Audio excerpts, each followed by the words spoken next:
Good evening and welcome to this session of the live virtual coaching classes organized by the Board of Studies of the Institute of Chartered Accountants of India.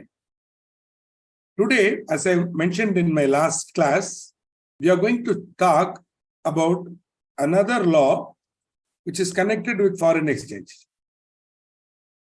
Okay, we saw the Foreign Exchange Management Act, which dealt with commercial dealings. So throughout FEMA, we were talking about current account transactions and capital account transactions.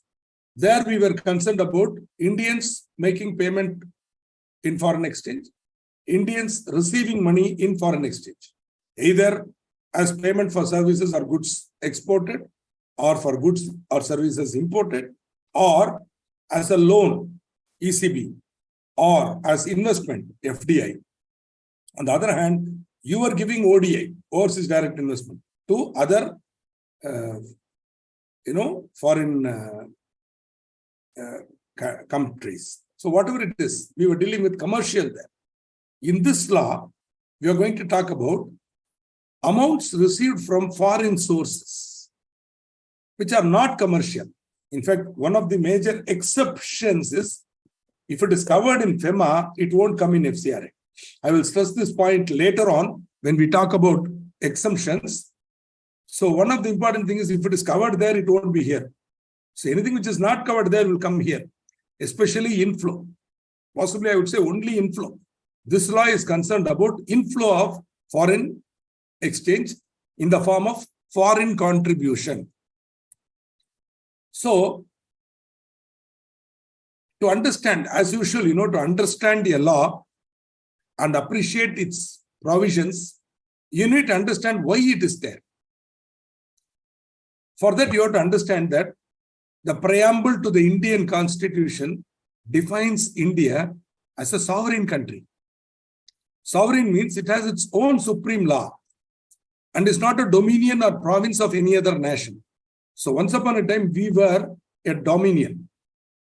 As part of the British Empire, we were a dominion. We had what is known as dominion status. So within the dominion, we had our own law. For your information, we were even having elected representatives, but we didn't have a parliament. But all this was subject to British.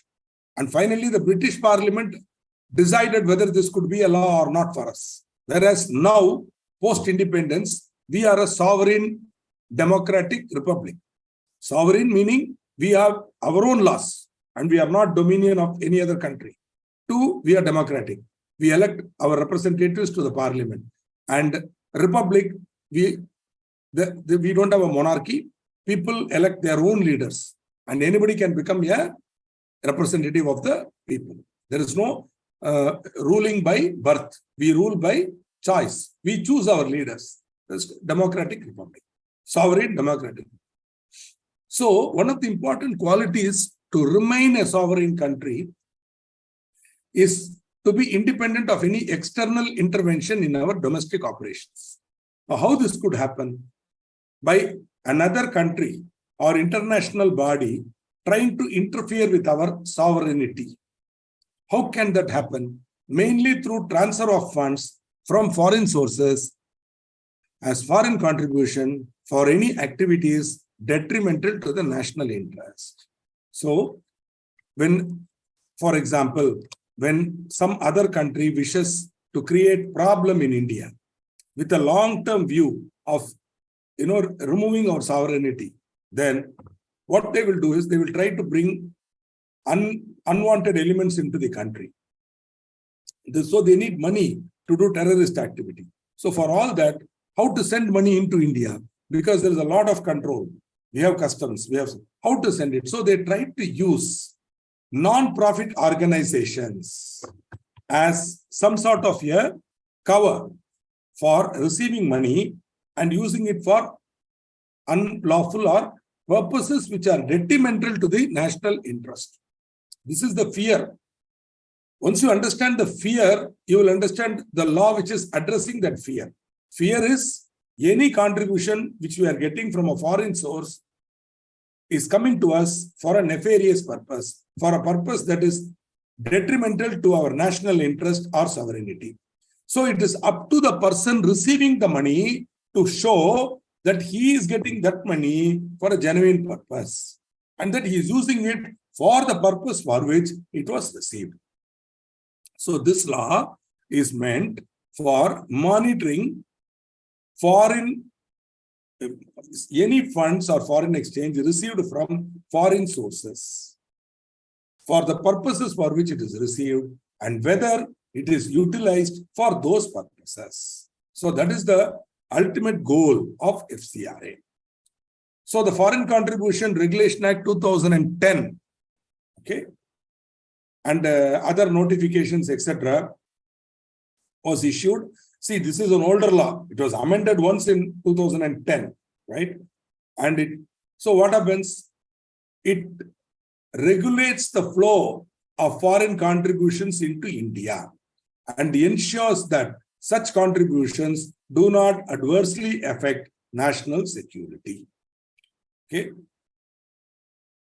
First, it was enacted in 1976, as old as that.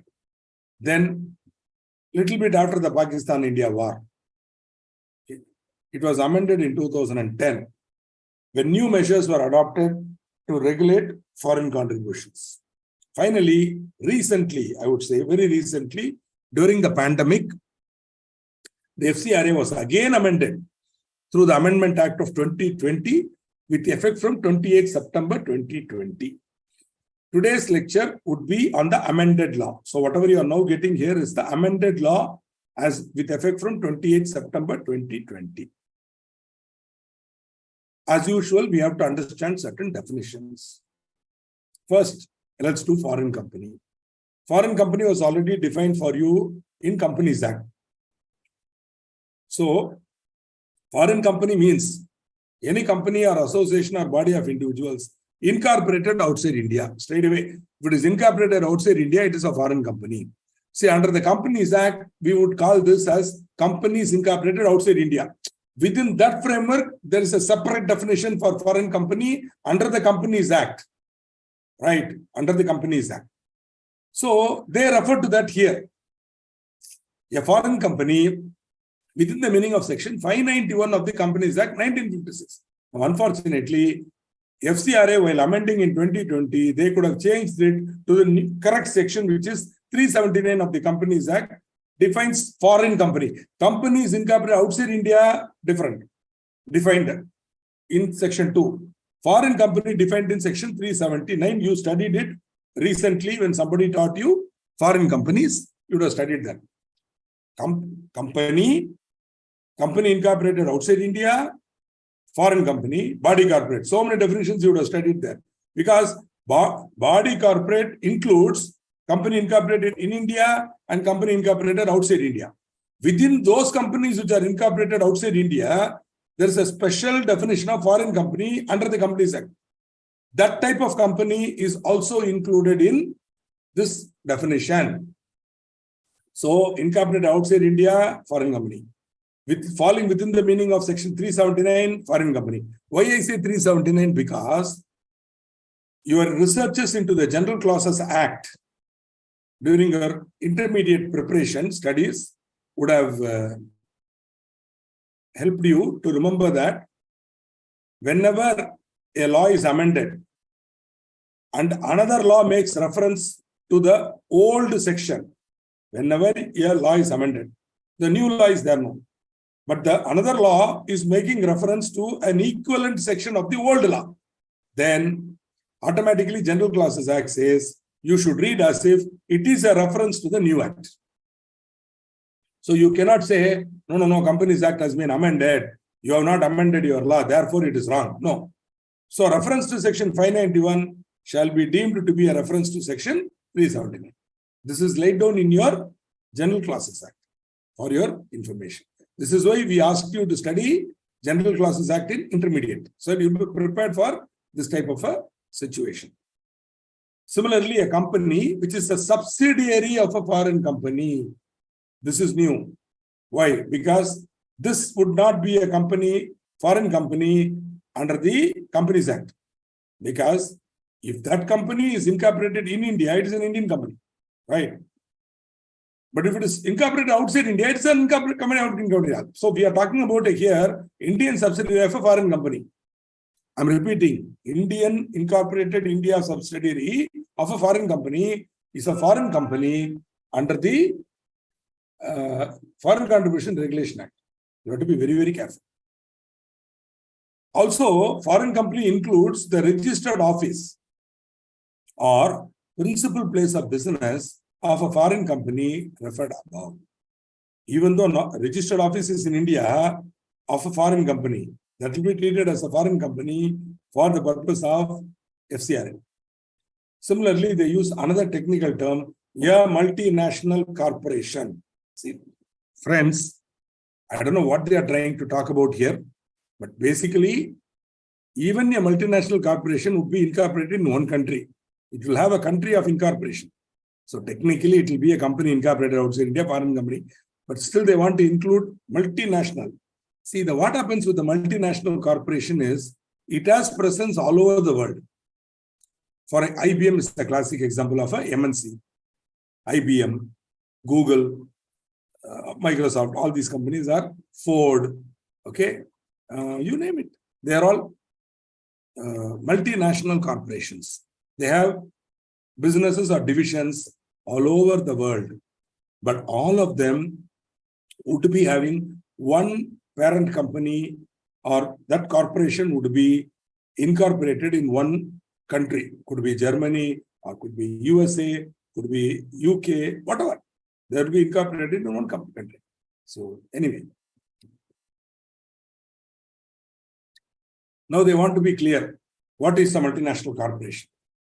A company incorporated in a foreign country or a territory shall be deemed to be a multinational corporation if such corporation has a subsidiary or a branch or a place of business in 2 or more countries or territories. So, fellow is incorporated in one country, but he has subsidiary or branch or a place of business in 2 or more countries or territories. B, carries on or. Please note the words, my dear friend. It is or. Or. Why I say or? Because either this or. Even if one condition is satisfied, it becomes a multinational corporation. Or it carries on business or otherwise operates in 2 or more countries or territories. So, Coca-Cola is a classic example of a country that operates in almost every country in the world. Very few countries do not have presence of Coca-Cola, the soft drink, or for that matter, Pepsi. Okay. So the Pepsi or Coca-Cola, I can give you other examples, but these are striking examples. They carry on business or otherwise operate in 2 or more countries or territories. See, multinational corporation is also sometimes known as transnational corporation. It's a slight difference. Transnational corporations have manufacturing facilities all over the world.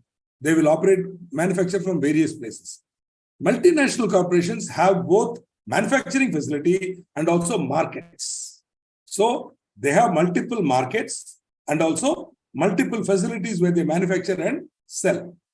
So they are huge conglomerate giants. Like octopus, they wrap the whole globe. Now, they have a greater reason to interfere with the sovereignty of a country.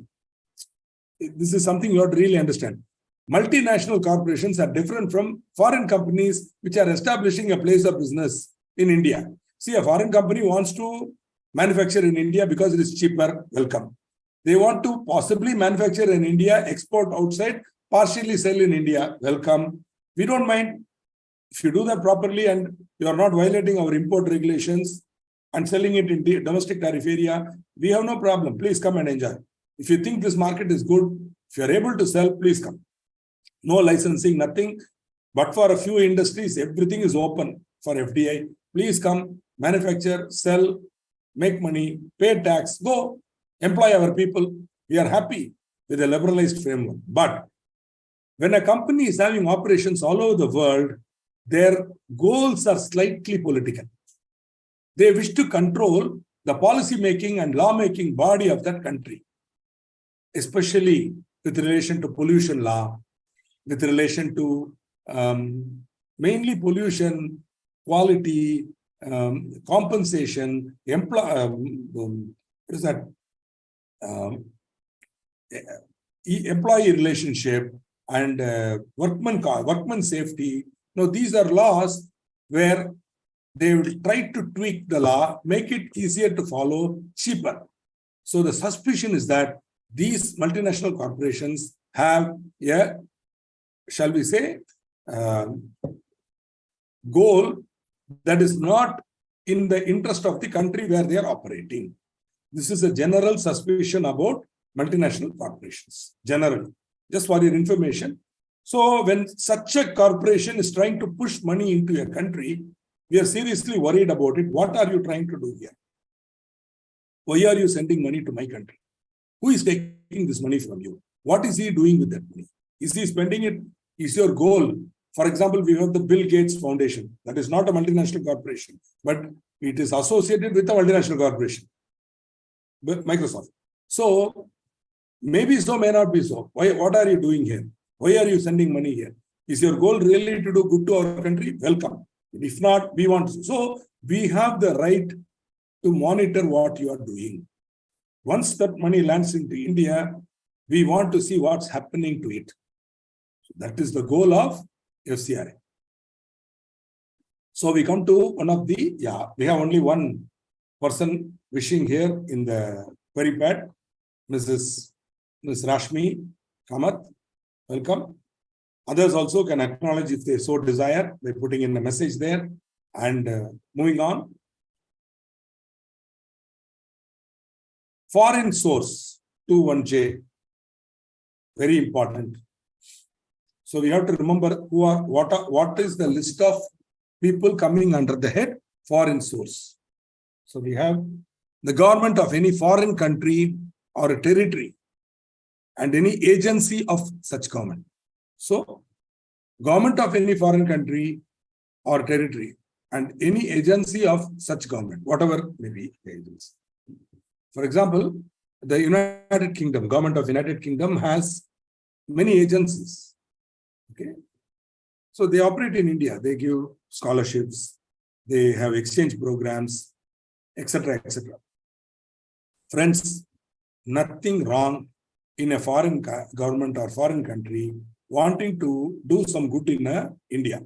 We welcome. But whoever comes, it is like a firewall, which has a denial approach, where I'm always seeing what is your, or rather IP-based firewall, I would say, not even a denial, content-based firewall, where I will want to know what are you, who are you, what is your code, why are you coming in, what are you trying to do to my country, what is your goal. So FCRA, the government has the right to question it before it comes, which is why we are going to see, we are going to quarantine it in a single account in Delhi and keep it there. Till such time we are satisfied with the usage. Then only we will give it to you for spending. Till then we won't give it to you for spending, or we will not allow you to take it out of that account. All right. So here we have some more people quickly wishing. We have Mr. Dhritman Bhaumik, Mr. Aniket Jain, Mr. Sudhir. Thank you. Good. Excellent. Now moving on. So I still yet to Bonnie Jose, yet to put in his thing there. Ranjit Singh, I think, is not here. Anyway, assuming that you are not there or there and just silent. No problem. Any international agency, be careful. There are so many international agencies, right? United Nations has a lot of agencies, but United Nations is exempted, not being the United Nations or any of its specialized agencies. The World Bank, not covered, exempted. International Monetary Fund or such other agency as may be prescribed. All United Nations and United Nations related agencies are exempted, right? So wherever that agency is a well-known, proven, we have seen it, it is exempted. So please understand, United Nations or any of its specialized agencies, for example, UNIDO, UNICEF, okay, INTACT, they're all exempted because they are specialized agencies of the United Nations. The World Bank, you know that. The International Monetary Fund, etc. Now, the bigger question I would ask is whether IMF or World Bank can impact on the sovereignty or not. Now, I would say it is questionable, but then we cannot do without IMF funding. Therefore, we exempt it and say you are exempted because they are giving us support when we need. A foreign company, do you remember? As defined. A corporation, not being a foreign company, incorporated in a foreign country or territory. Lastly, they include a multinational corporation, which is anyway included in foreign company. I seriously don't understand this. Nor do I, if you ask me a question, I may not be able to answer you. They are trying to single out multinational corporations separately and identify them. That's all they are trying to do. See, if you look at multinational corporation, basically a company incorporated in a foreign country or territory. So that is already included in foreign company. But it's okay. We'll take it as a separate item. Now we have seen foreign source 1, 2, 3, 4, 5. Now we are seeing 6. I hope you are keeping track. 6.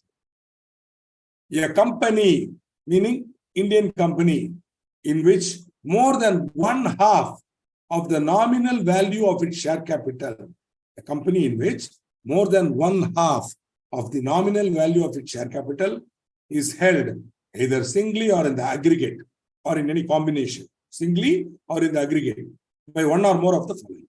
So, any one or more of the following could be holding singly or in combination more than 1/2 of the nominal value of the shareholder capital of a company. Who are they? The government of a foreign country or territory, the citizens of a foreign country or territory, trusts, societies, or other associations of individuals formed or registered in a foreign country or territory. Foreign company, already defined. See, I don't know. Foreign company separately, foreign company as a multinational corporation, where in a foreign company, more than 1/2 of the nominal, Indian company, more than 1/2 of the nominal value of the share capital is held by a foreign company. Please note, we already saw a company which is a subsidiary of a foreign company. So again and again we are circling. But whatever it is, if more than 1/2 of the nominal value of share capital is held by a foreign company, or foreign company is holding, government of foreign country is holding, citizens are holding, combination, no problem. Even then it is a foreign source. Corporations incorporated in a foreign country or territory, other than companies, like we are seeing here, a corporation not being a foreign company. So these are holding more than 1/2 of the nominal value of the shareholder capital of a company, Indian. That becomes a foreign source. Though the company is incorporated in India, money is being routed through it. It becomes a vehicle. So, and as a vehicle, it becomes a foreign source. See, I don't know how many of you remember, forget the exact year, when the Taj Hotel in Mumbai, the Taj Palace Hotel in Mumbai was attacked by terrorists. It was a famous situation. That was a classic example of the sovereignty of India being threatened. The sovereignty of India being threatened. Now, how did they get the money? They had to come in, they had to stay, they had to plan, where did the money come from? Obviously, it came through either money laundering, cash, or through some foreign source which has pushed it in through some method. And they got the money here in India so that they could use it for the terrorist activity, which is a classic threat of sovereignty of India as a sovereign democratic republic. See, we have our borders. Nobody can enter our border without our permission. Okay, our government will control. Nobody can enter it. Nobody can. They need permission from the government of India. Other than an Indian citizen, if you want to come back into the border, you cannot. You need a visa to get in, or your country should have a reciprocal arrangement with us or some method by which they can enter. There are countries where you can. Even then, we want to know who you are. That is how we protect our sovereignty. So in visa, we try to see person who is coming in. In FCRA, I'm seeing the identity of the money which is being pushed in. Who is sending it? Whether 100% subsidiary of foreign company in IT sector can give donation to trust who doesn't have registration under FCRA.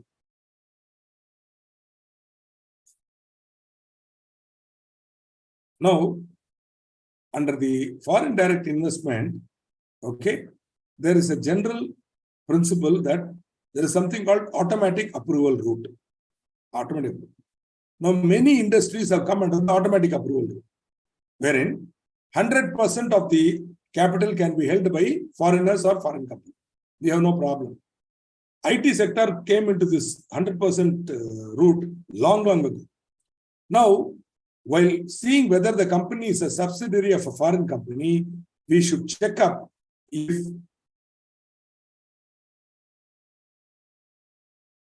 subsidiary of a foreign company, we should check up if the money is received under the FDI route and it's coming through the 100% automatic approval route. If so, then it is not a foreign source. Okay, therefore, that company can give donation to a trust who doesn't have registration under FCRA because it will be treated as Indian contribution only. So, where the FEMA FDI norm is not violated, within that limit money has come, then subsidiary of foreign company can give donation because it will not be covered by, as of it is not a foreign source. Okay. So, where the nominal value of share capital is within, that is the answer. Exception to section 21J6. 21J6. Where the nominal value of share capital is within the limit specified for foreign investment under FEMA, then notwithstanding the nominal value of share capital being more than 1/2 at the time of making the contribution, such company shall not be a foreign source. I hope you'll be able to remember this and understand it. Now, how will you know it? Now, there you might want to, they will give you the information. Don't worry. If they give, then you should know that if it is within the limit specified for foreign investment under FEMA, then even though it is more than 1/2, it is not a foreign source.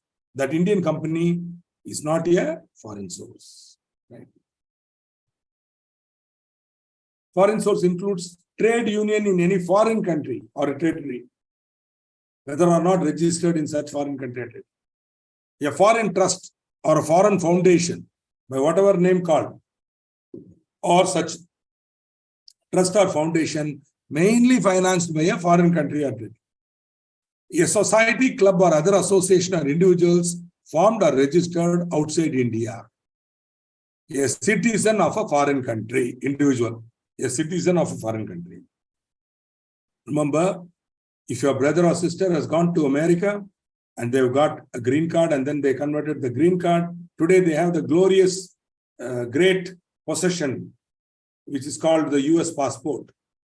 They are a citizen of a foreign country. Now, in India, we have one peculiar thing called overseas citizen of India. And we also claim that that is some kind of an example of dual citizenship. Now, I have a certain view on this. Some of you may even get angry with me or rather upset with me for saying this. But think about it, you will understand. I had a lady who came from Australia. She was speaking to me and she was saying, Mr. Srikanth, how can you say that I'm not a citizen of India? I'm an OCI. I have an OCI card. Agreed, madam. You are very happy to know that you are an OCI, overseas citizen of India. But I want to ask you one question. Can I have a look at your passport? So she immediately took out the Australian passport and she said, now you tell me, you're a citizen of Australia or a citizen of India? Think about it. She was still not convinced. I'm a citizen of both the countries. I said, okay. You are a citizen of both the countries. You got OCA card. You are really great. But which country can you vote? No, I don't have a vote in India. So, in a sovereign democratic republic, a citizen has the right to vote. If that is not there, you are not a citizen. Passport is the first indication of citizenship. If you still give this bullshit about OCA and all that, the next question, can you vote? But the real clincher question is this. If there is a war with that country, which side will you fight? Or rather, the real question is, if there is a war between the two countries, on which side should you fight? India, no. You will have to fight for Australia. Because your country now is Australia. The country that gave you a place, that country that gave you a protection, the country that has given you the identity of, that you'll have to fight for that country. There's no other goal. This is the problem with citizenship. You have to be very careful. Okay. This OCI, then you might ask me, why is it there? It is there to identify that this person is a PIO, person of Indian origin. Because under FEMA, there are certain exemptions. I told you now. See, you can give, individuals can give loans to, you can receive loans from close relatives abroad who are OCA. So OCA can give loan to an Indian person, whereas a foreign citizen cannot. But any foreign citizen who is an OCI, exemptions are. PIO exemptions are. They can buy land in India. These exemptions are given to these OCA.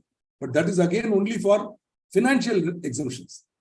And that too, because they are PIO, person of Indian origin. Why we give it? Because we want them to bring their money back to India. So we give them that respect and we say, please come, give your money, we are happy. But citizenship is a very powerful, important thing. As you know very well, that's a vexed issue today. Okay. The word citizen is a very, very powerful term to be very careful about. Who can be a citizen of a country? It's a bigger question. It's because citizenship brings with it a certain patriotic allegiance to the country. And that patriotic allegiance is a very powerful emotional bond. You can have it only with one country. You cannot have it with more than one country. This is, of course, the view expressed regarding citizenship is more of, as usual, my personal view. But think about it is all I'm trying to say. Okay. Now, if you take the Champu Ramayana, not Valmiki, Champu Kavi wrote a Ramayana. It's a beautiful Ramayana called Champu Ramayana, where he talks about Rama sitting in Sri Lanka. He has conquered Ravana and today he is the ruler of Sri Lanka. It's called Lankeshwar. Rama is called Lankeshwar because he was the ruler after he killed Ravana. There was nobody. Vibhishan had not been crowned. Later Vibhishan is crowned by Lakshman. But at that point in time, Rama is the ruler. He can be there and he can rule. Though his father has banished him, Rama could well become ruler of Lanka because he's conquered it. But he refuses and he tells Lakshmana, this beautiful golden city of Lanka does not please me. Swarnamayi Lanka mena drishyate. Doesn't have any satisfaction for me. Janani Janma Bhumi. I want to go back to my Janani Janma Bhumi, which is Ayodhya. For him, it was Ayodhya. There was no concept of India at that time. For him, it was Ayodhya. He said, I want to go back to Ayodhya. So that is the thing. Why I make this very vehement comment, even at the cost of irritating some of you, is this. However much we may be having multinational companies, multinational jobs and all that, bottom line, Janani, Janmabhumi is always very important. Okay, leaving it is a hard decision. Take it very, very carefully. Before you go, think, is this what I want to do? Then you will be saying goodbye to your Janani, Janmabhumi. Okay, coming to the point. Second, very, very important definition. What is the definition? Very, very important definition under the Foreign Contribution Regulation Act is foreign contribution. So you will ask me, what is foreign contribution? Foreign contribution means the donation, delivery or transfer. So we are talking basically about donation, delivery or transfer made by any foreign source of any article. Article will be delivered. Any currency, okay, donated, or any security transferred, including a foreign security. So when a foreign source is donating or delivering or transferring any article, currency, whether Indian or foreign, see, even if it is Indian currency, it is coming from a foreign source, then it is foreign contribution. Any security, even in Indian security, if the transferor or deliverer is, if transferor is a foreign source, then foreign contribution. Okay. Suppose instead of directly giving it, the foreign source has given it to somebody, the above done by a person who has received the same directly or indirectly from any foreign source. That is also deemed to be foreign contribution. A has got it and then he gives, that is foreign contribution. Later on, you will see that once you get foreign contribution under permission, you cannot give it to somebody. You can only spend it for the purpose for which you got it. You cannot be, with rare exceptions, I will show you, you can do, but that too, that other person also should have FCRA registration. Otherwise, you cannot give. You have to be very, very careful about these things.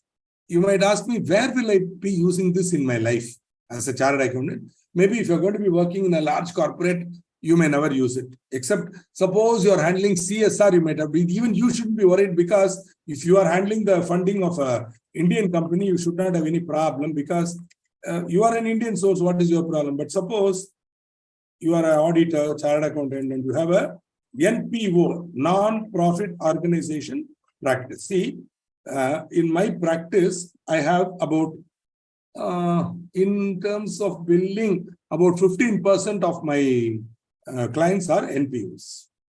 About 50 or 60 of my clients are non-profit organizations, charitable trusts, schools, societies, etc., etc. Now, these are people who want to do good. So they get themselves registered under the Income Tax Act. And now they also want to get money for carrying on their operations. And there are a lot of foreigners sitting in foreign countries eagerly waiting to give money to us. Because India is a poor country. Sorry, India is not a poor country. But unfortunately, as I might have mentioned, 1983, 82, my first year in +2. I finished my 10th, joined +1, +2, +1, commerce. And so the first year in +1 in Tamil Nadu syllabus of, I studied in ISC, Indian School Certificate. In ISC, we had economics, Indian economics. First chapter, Indian economics. Indian economy is a poor economy. Explain. This question, standard question, Indian economy is a poor economy. Give 7 reasons why Indian economy is a poor economy, or like that. So we'll give 7 reasons. All sorts of things we'll give. Population is one of the basic we'll give. Then per capita income, blah, blah, blah. We keep on giving so many reasons why we are a poor country. Today, I'm sure that chapter has been removed out of Indian economy. Because today, Indian economy is not a poor economy. It is not an underdeveloped economy. We are a developing country. I would even say we are almost a developed country. Okay? So we should be proud. But still, the foreign perception of India, if you go abroad, they think we are still country of naked fakirs, snakes, and elephants.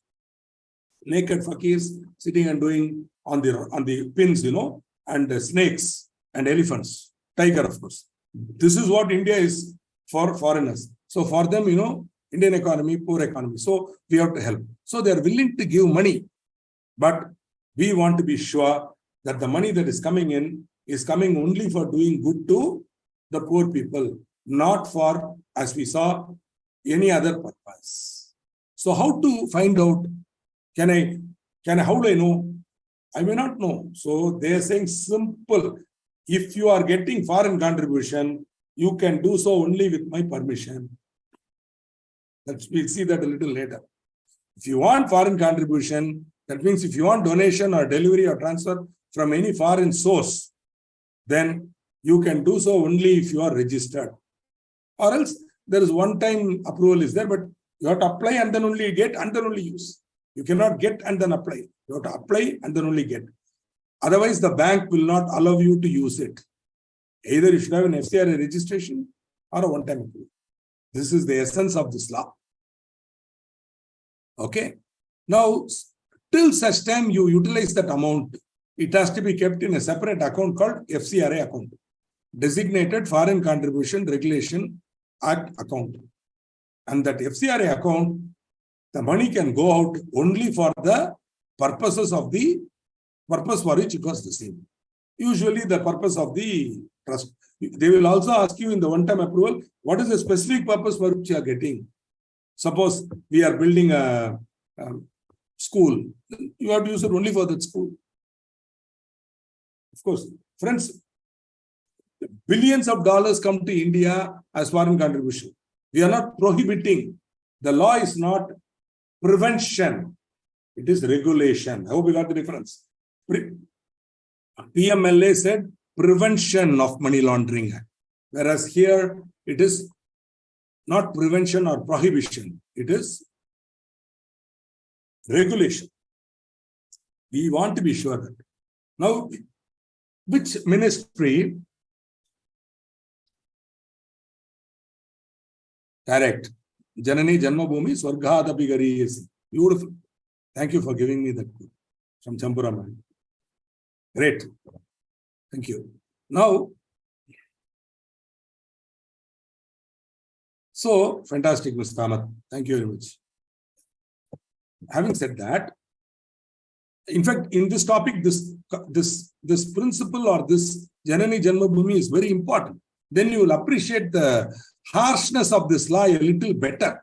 Because when the law was amended in 2020, many people felt that it is some sort of an infringement of personal liberties. And that there was a feeling, even as a practitioner, because I had a lot of clients who were, caught or who had to suddenly, completely reorient themselves.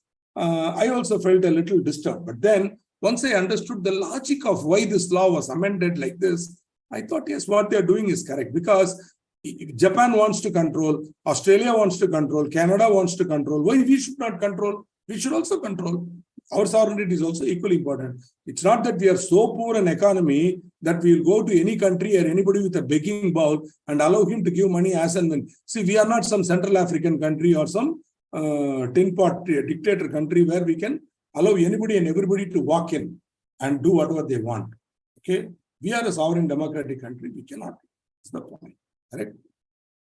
Good. In fact, when Iraq was occupied during the Bush administration, the whole world condemned it because they were questioning. They had no reason to go there, for the sovereignty of that country was being affected. This is a very political statement I'm making, but yes, this law is definitely having a politico-economic, shall we say, background here. More economic than political. That is why it becomes an economic law.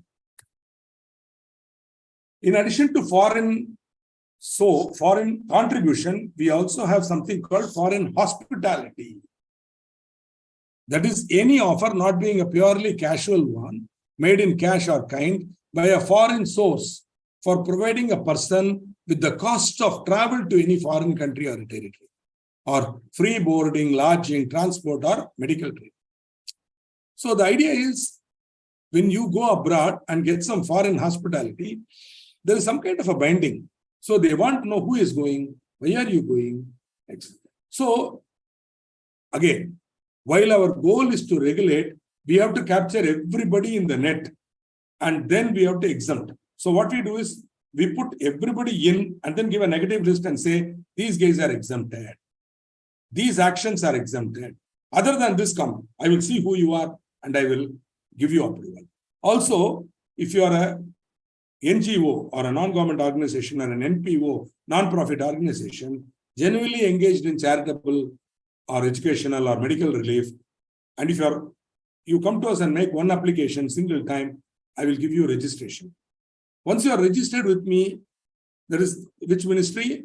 The Ministry of Home Affairs, MHA. Not our good friends in the Ministry of Corporate Affairs, not those jokers, not even the Ministry of Finance case. This comes under the Ministry of Home Affairs, which is a more powerful, shall we say, body. Home Affairs. The Ministry of External Affairs protects our borders and the rifle is aimed outside. The Ministry of Home Affairs, security within, home security, ensuring that within and without we are protected. These two ministries operate within. So police protection within the country, important national bodies, all come under MHA. National resources, monuments, dams, right? All of these have to be continuously monitored and protected. And all that comes under MHA. Therefore, this law also is governed by MHA. So, MHA, if you make an application, they give you a recognition or a registration for 5 years. So, for 5 years, aramse, you take your money, do your good works, whatever. But every year you have to file a return. This is the framework of the law. I'm giving it to you now itself. That is all. So, as an auditor, if you're having an NPO client who wants to get foreign contribution regularly, kindly advise them, my dear friends, please, we'll make an application to the MHA. It is an online application. Documents have to be uploaded. You want to show your genuineness, then everything is there. Then please proceed for registration. Get your FCRA recognition or registration. Keep it. Open the bank account. Get the contribution only into that bank account. Utilize it. Enjoy. That's all. Nobody is stopping you. But if you are not able to do that, if the document is not with you, then you have to be very, very careful. Okay? That's the point.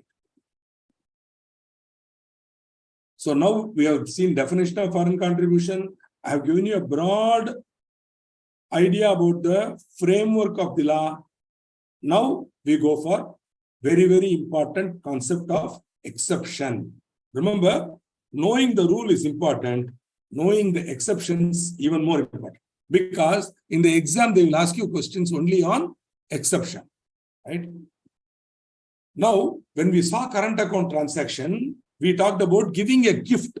An Indian person resident in India making a gift to a PRO. So there we said LRS is there. Up to LRS, you go enjoy. Now, how about reverse? If somebody is giving you a gift, means foreigner is giving a gift. You got a sister abroad, wants to give you a gift. Or brother abroad, somebody abroad wants to give. So, an article given to a person as a gift for his personal use. If the market value in India of such article on the date of such gift is not more than 100,000 INR.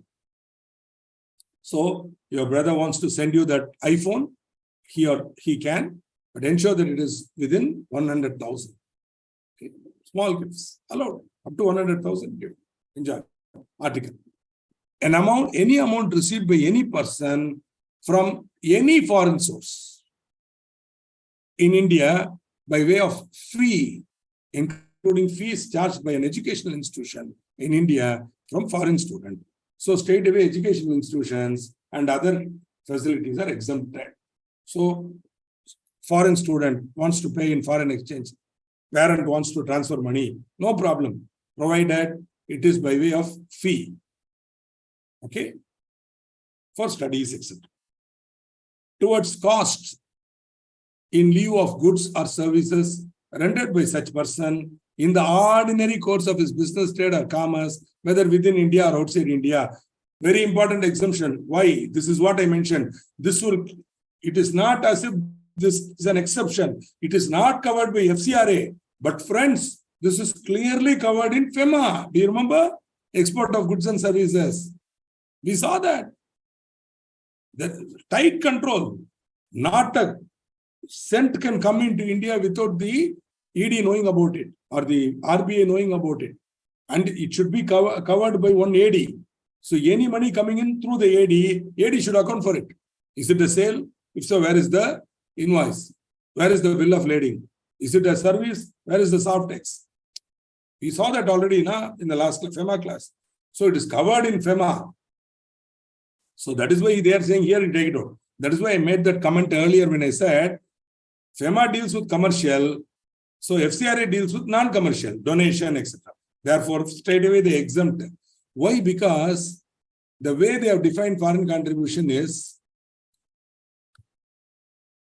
donation, delivery, or transfer like that. So that's why they want to exempt specifically, they want to exempt cost in lieu of goods or services. Right? Any contribution received from an agent of a foreign source towards such a fee or cost. So C is A or B. Instead of making payment directly, it is made by an agent of the foreign source towards the above two, exempted. Okay. Now, person definition. It's still in definitions now. You've seen the definition of foreign company, foreign source, foreign contribution, foreign hospitality. And the exceptions to foreign contribution we have seen. Now, person. Person includes an individual, HUF, association, a company registered under section 25, which is again now section 8. Political party is also given here because political parties can also receive foreign contribution.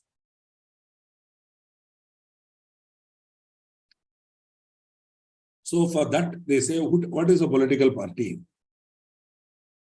An association or body of individuals to be registered with the Election Commission as a political party.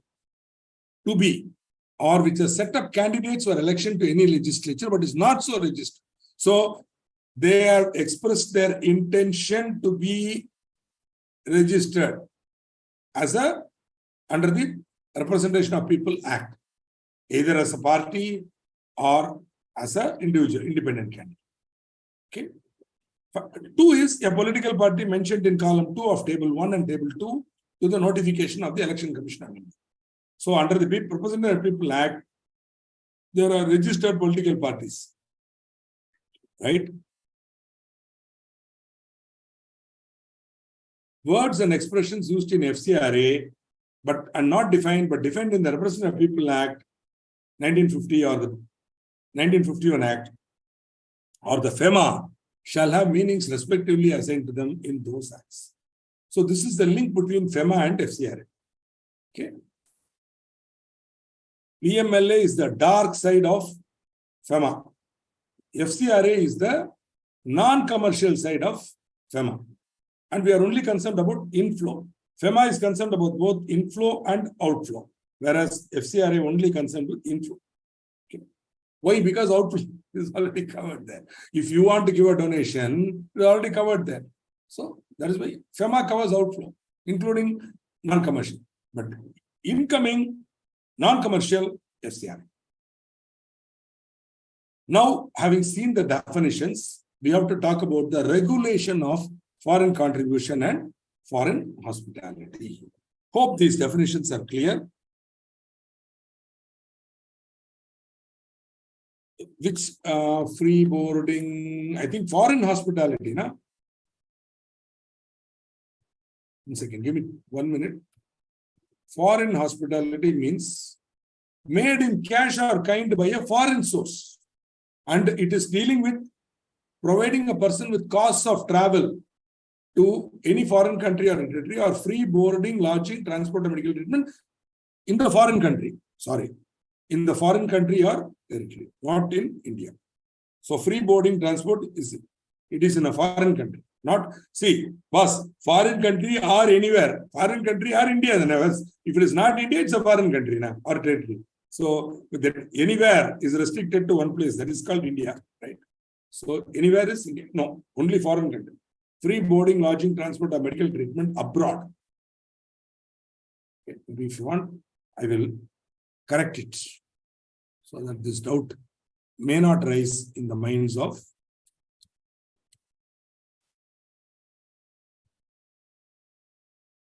idea is when they are abroad, if they get any free boarding, lodging, idea is you become obliged, right? Okay. Regulation of foreign contribution and foreign hospitality. I again stress the very important point, which is regulation. There is no prohibition. There is no prevention. You are at liberty to do whatever you want, enjoy. But there is a regulation. So we saw section 2 definitions. Now we go into section 3, which is the prohibition to accept foreign contribution. Friends, while you are there, let me make another point. There is something called operative part of an enactment. For example, Foreign Exchange Management Act. There also section 3 is the operative part. Right? Income Tax Act. 4 is the charging section. The main section, 4. Okay. Every citizen should pay tax. Okay. Then how he will pay it? The other sections keep talking about it. FEMA directly says you cannot bring foreign exchange into India unless it is through an AD or whatever, that 4 points. Everywhere you will have something called the operative part. Of course, Companies Act There are many, many operative parts. Don't go there. Companies Act is a multiple enactment. It's a huge enactment, not single. But most laws have one single section will be the crux section, which will be the operative part of that enactment, right? Similarly, in PMLA, prohibition of money laundering, one section clearly says money laundering is illegal, punishable, penalty. That is the operative section. Then how to punish, what will be punished, what will not be punished, etc., etc., etc. That is the law. So here, 3 is the operative part. Let us now see the operative part. The Act places prohibition on acceptance of foreign contribution and restriction on acceptance of foreign hospitality by certain classes of persons. So first step, certain classes of persons are prohibited. Just as, certain types of current account transactions are prohibited. Here they are prohibited. Okay. Very important. These people cannot receive foreign contribution, and there is restriction on acceptance of foreign hospitality by such people. Who are they? Though I said regulation, this part, these people, there is a clear-cut prohibition. Clear-cut prohibition where they are prohibited.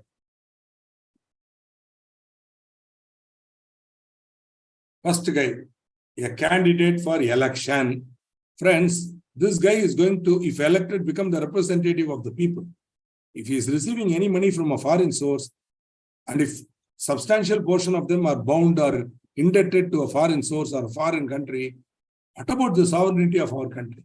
Therefore, they say, if you are a candidate for election, you are prohibited from accepting foreign contribution. You don't ask me what happens if you received it through somebody else. Okay? The words, who has received the same directly or indirectly from any foreign source.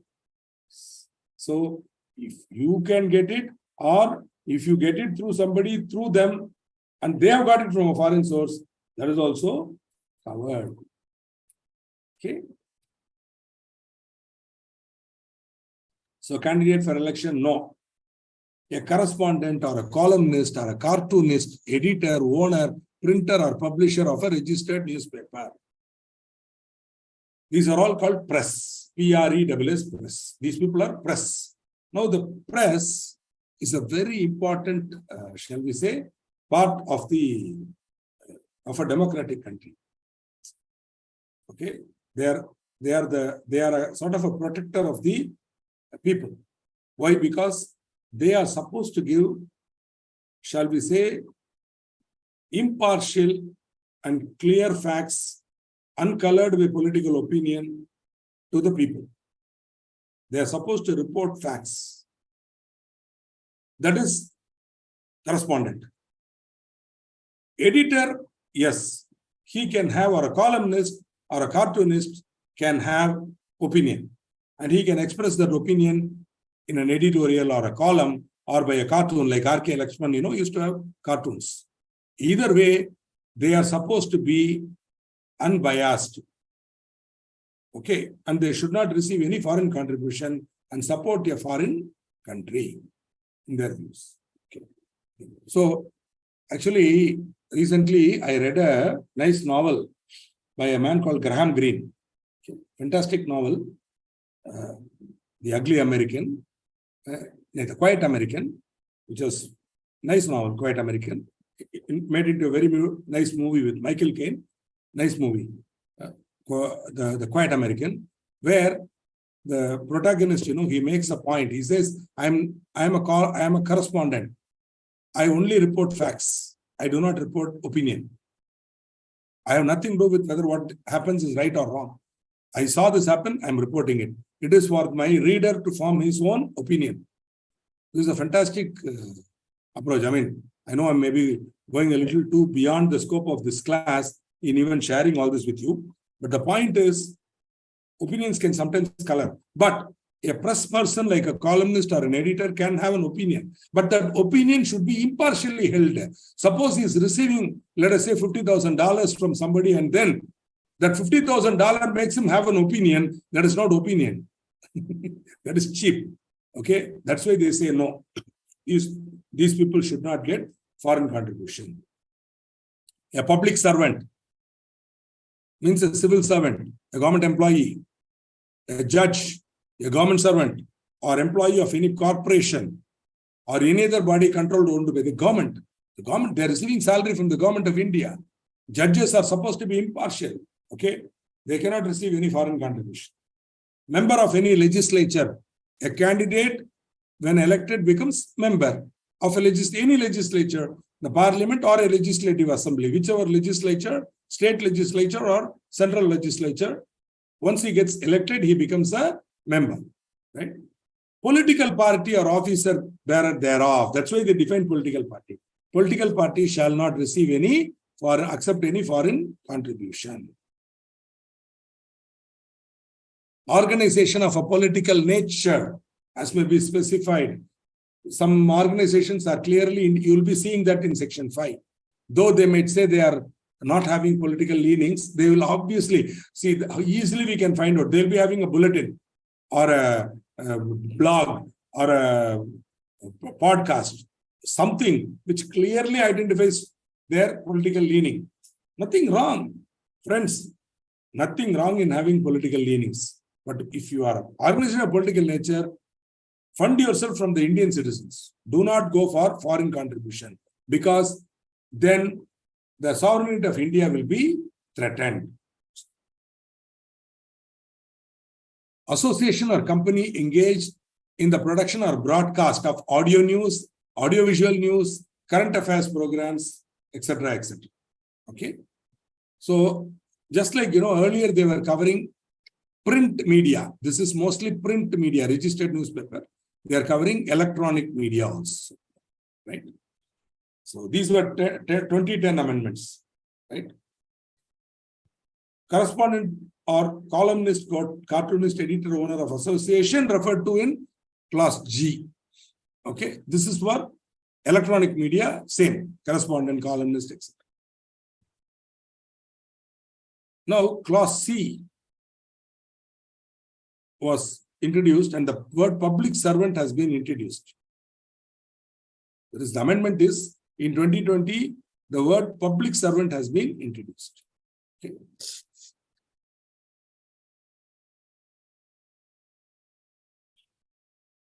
The Act also prohibits indirect acceptance of foreign contribution by these people. So directly these people cannot. Same guys. This is not a new list. This is the same list. I'm just reproducing it here, right? Same list. Just reproducing it. Similarly, they cannot get it through a person resident in India and citizen of India, resident outside India, accepting foreign contribution on behalf of the political party or listed persons. Right? So you can't have somebody who is receiving it on your behalf and then giving it to you as a person in India. So no.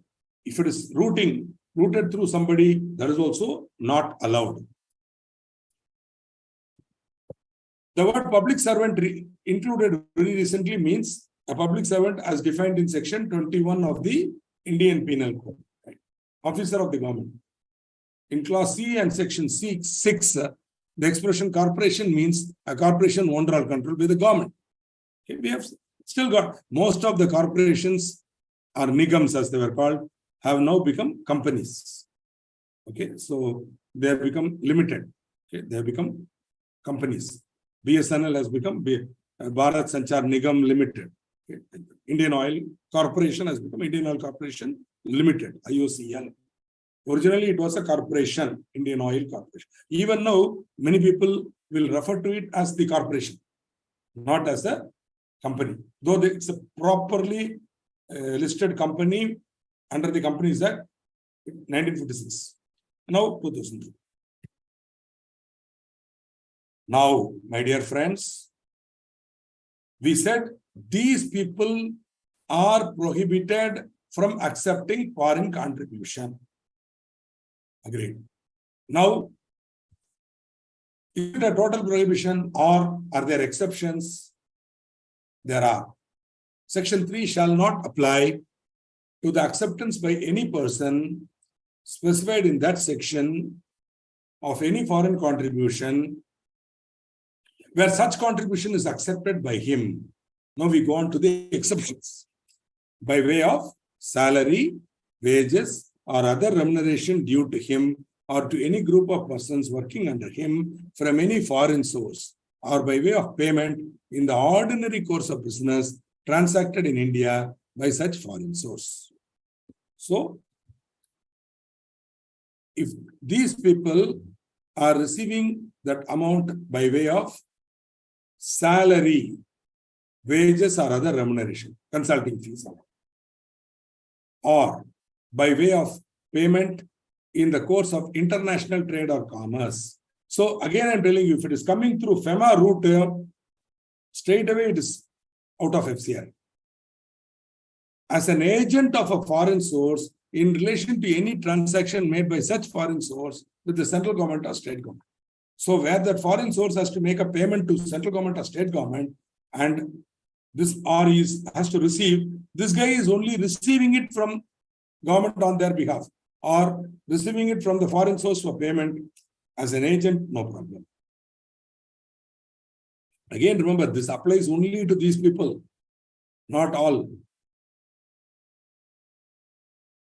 By way of gift or presentation made to him as a member of any Indian delegation, provided that such gift or present was accepted in accordance with the rules made by the central government with regard to the acceptance or retention of such gift.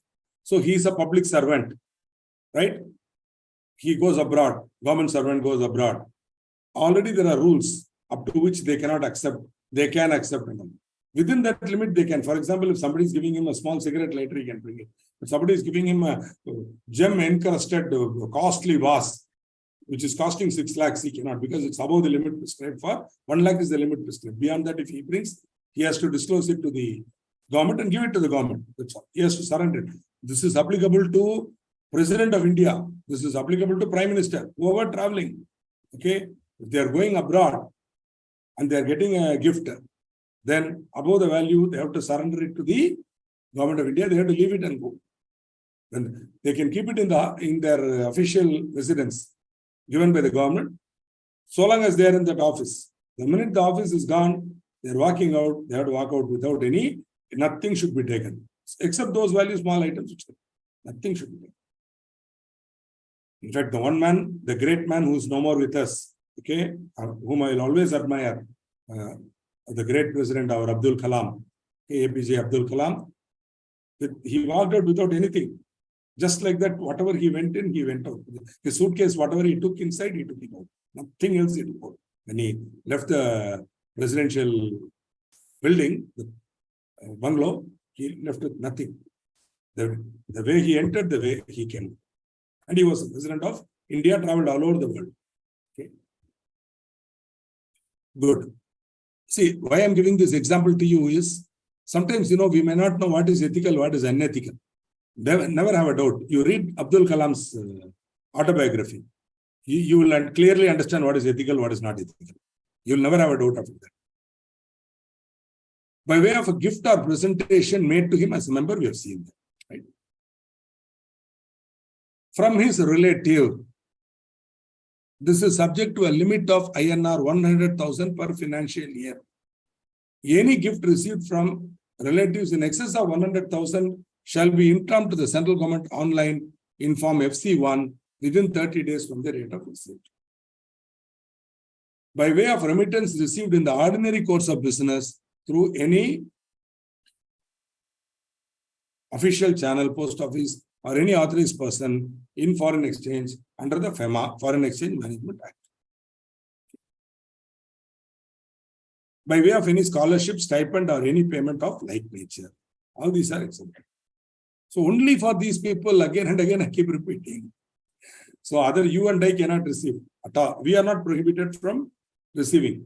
There is no prohibition for receiving from foreign source. Gift, etc. We can. But candidates are prohibited unless it is received from a relative. So, Mr. Jackal, a candidate for election, received $2,000 from his brother a citizen of Norway on 15/1/2021. Will this be considered as a foreign contribution under FCRA? Now, amount received from relatives is not foreign contribution. But the amount, as the amount exceeds rupees 1 lakh, because $2,000, right? So, $2,000 you calculate. So just take whatever you want. I don't know what is dollar today.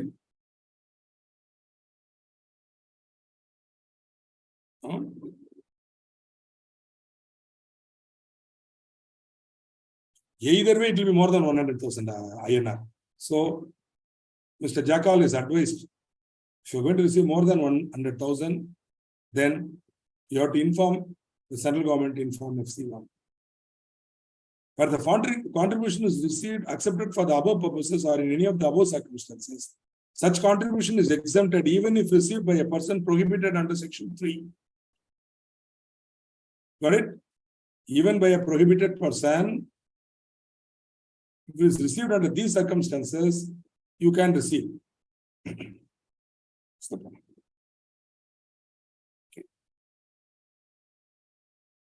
Moving on to acceptance of foreign hospitality. Alag. We have seen foreign contribution, which is prohibited in the case of the following people, the certain people. Exceptions are given, we know that. Now, there is a restriction on foreign hospitality. The following people can receive foreign hospitality, but they need prior permission of central government before accepting foreign hospitality while visiting any country or territory outside India.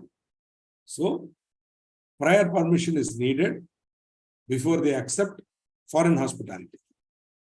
If you see the type of people, you will understand they already got controlled by the government.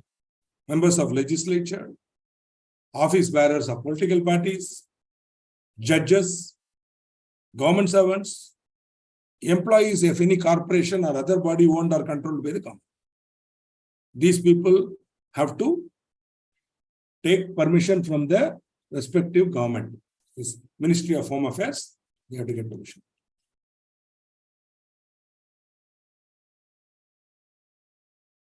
Usually, they will be invited by the foreign government through their ministry only. Members of legislature. So they will automatically get permission and all that, and then only they'll go. If not, they have to apply and get it. Now, one exception is given. It shall not be necessary to obtain any such permission for an emergent medical age. Emergent means suddenly arising. Emergency, you can say. Emergent or emergency. Okay. Emergent medical aid needed on account of sudden illness. So there's an emergency contracted during a visit outside India. Right? So as a government servant goes abroad to China. While in China, he meets with an accident and he has to be hospitalized.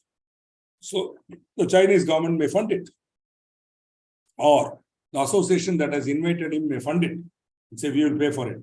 That amounts to receiving foreign hospitality. He can do so because it is for emergent medical aid on account of sudden illness contracted during a visit outside India. What is the procedure for receiving prior approval, or how to get prior approval for receiving foreign hospitality? So if you wish to, any person mentioned above wishing to receive foreign hospitality shall apply online to the central government. It is very much there in the MHA website. In fact, you can go and see it. You just visit the MHA, Ministry of Home Affairs. Clearly, they will give you procedure. Forms are there. You can upload it. So you have to give an invitation letter from the host or host country and administrative clearance from concerned ministry where applicable to accompany application. The application to reach central government at least 2 weeks before date of onward journey. Then the acceptance of foreign hospitality in connection with emergent medical needs while abroad. Once you come back to India, once you receive it, within 1 month of the receipt, you have to give full details, including the source. Only for emergent medical aid. In all other cases, you have to apply 2 weeks before the date of onward journey. Cases where prior approval of MHA is not required because they already have some sort of a control over these people. See, where the entire expenditure on the proposed foreign visit is being met by the central or state government. So, government itself is giving the money now. So why are we worried? Where the proposed foreign visit is being undertaken by a person in his or her personal capacity, and the entire expenditure thereon is being met by the person concerned. So see, he still has to, he may be questioned later, why, how did you go abroad? But he should have all the proof. I spent my own money and I went. I didn't take any foreign hospitality. See, these two cases are examples where a government servant or a member of legislative assembly or a judge is going abroad. The suspicion is that he is receiving foreign hospitality. So he should keep records that he went with his own money or with government money. Either government funded him or he funded himself. No foreign source has funded him. That's the main thing. So actually, technically speaking, these two cases are not examples of foreign hospitality at all. They are not really exceptions. They are not even part of the definition. Because what is foreign hospitality, my dear friends?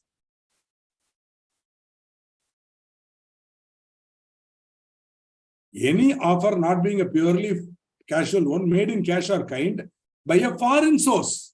So in both these examples, in one example of that exception, clearly the government is spending, and that is not a foreign source. Correct? The other case, he is spending himself, and he is not a foreign source. So it doesn't even fall, but still they want to clarify.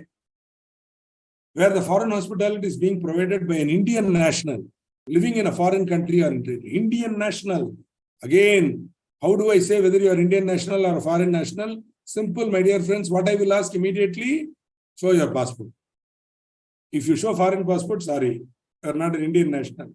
Show me Indian passport, you are an Indian national living in a foreign country. Could be. Cases involving acceptance of an assignment on salary, fee, or remuneration.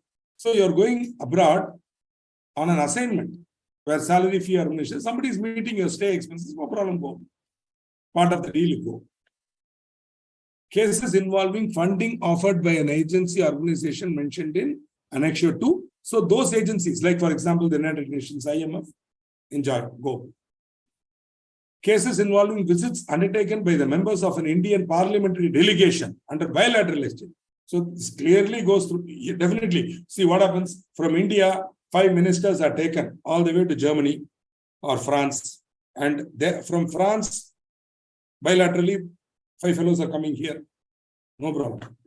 While on the bilateral exchange, there's a nice, interesting story I have heard.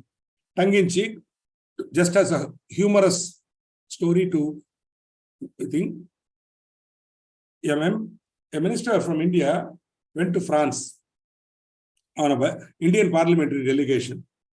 So he was put up, after the meeting is all over, evening, they came for a dinner, and he was put up in the house of one of the counter ministers. That is other counterparty minister. So just like these 5 guys are going there, other 5 guys are going to come now. So one of them took him to his house and said, stay in my house, please come. Nothing wrong. Because foreign hospitality allowed, he went there. Stayed in his house. And in the morning when they're having breakfast, this guy asked the minister, hey, you're saying you're a citizen, you started your business as a businessman and you made very small money. But how come you're able to live in this type of palatial bungalow on the banks of the river Seine, which runs right through Paris? He says, no, come with me. So this guy takes this guy to the balcony, out of which he can see the river Seine. And he shows, can you see that bridge there? Can you see that bridge there? Yeah, it's a very new bridge. I can see that. 30%. So he got the hint. 30%. So whatever was the budget for that bridge, he got a kickback of 30%. The French minister got 30%. So our man says, really good, yeah, and he comes back. Then that man comes to India, and he, of course, in the reverse hospitality, he stays with our Indian guy on the bank of the river Yamuna. Same. Okay. This fellow gives a lavish dinners, serves only single malt, triple malt whiskey, and extraordinary dinner, etc. Palatial bungalow. He says, the French fellow gets really worried. He says, hey, I am France and I'm a developed country. You guys are underdeveloped beggars. How come you are living in this type of a foreign, beautiful palatial? He said, come with me. And he takes him to the Can you see the river? Yeah, I can see. Can you see the bridge out there? He says. No, I can't see a bridge. 100%. And then it brings him back inside. Okay? I don't know if you got the point at all. But so the point here is bilateral exchanges are exempted from foreign hospitality. So any members of the Indian parliamentary delegation can go under bilateral exchange and they will not have to prove anything for foreign hospitality. No need for any prayer. That is the point. Please take only the point. The joke can be forgotten. Okay. But still, occasionally, if I don't have some such interaction like this, you will feel bored. Am I correct? That is why I'm sharing some jokes with you or some thought-provoking things, okay, about life in general and about what is happening. Let's see some more questions before I'll complete this part and then I'll take the questions. Cases involving visits undertaken. Cases involving visit undertaken in pursuance of a bilateral agreement between Government of India and the government of the company concerned, approved by MOF, Ministry of Finance. Cases involving long-term, short-term foreign training courses. So, government servant, income tax department goes to US for training on transfer pricing. Please, free, go, enjoy, come. So, these are the broad exceptions. I've had some questions there. Let us see. So,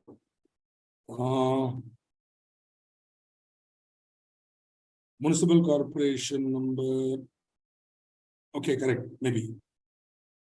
Member of a municipal corporation, you're asking me. No, this talks only about members of a legislature. Members of a legislature. Here also, they talk only about member of any legislature. So, municipal corporations cannot make laws. Municipal corporations can only, they have limited powers. They of course, they can collect certain revenues and all that, but that again is coming through the act of state government, which is, there is a separate act for local governments. Under that law, they have given permission to the local body to take. So these people, mayor, etc., are not covered, so they can go. If that is the question, I'm giving the answer there. Prime Minister Relief Fund can receive foreign contribution. Dirtiman Bhomik, I actually don't know the answer, because is that a person at all? Because we are talking about prohibition on foreign contribution by the following persons are prohibited. So person is already defined. Am I correct? Person is defined here.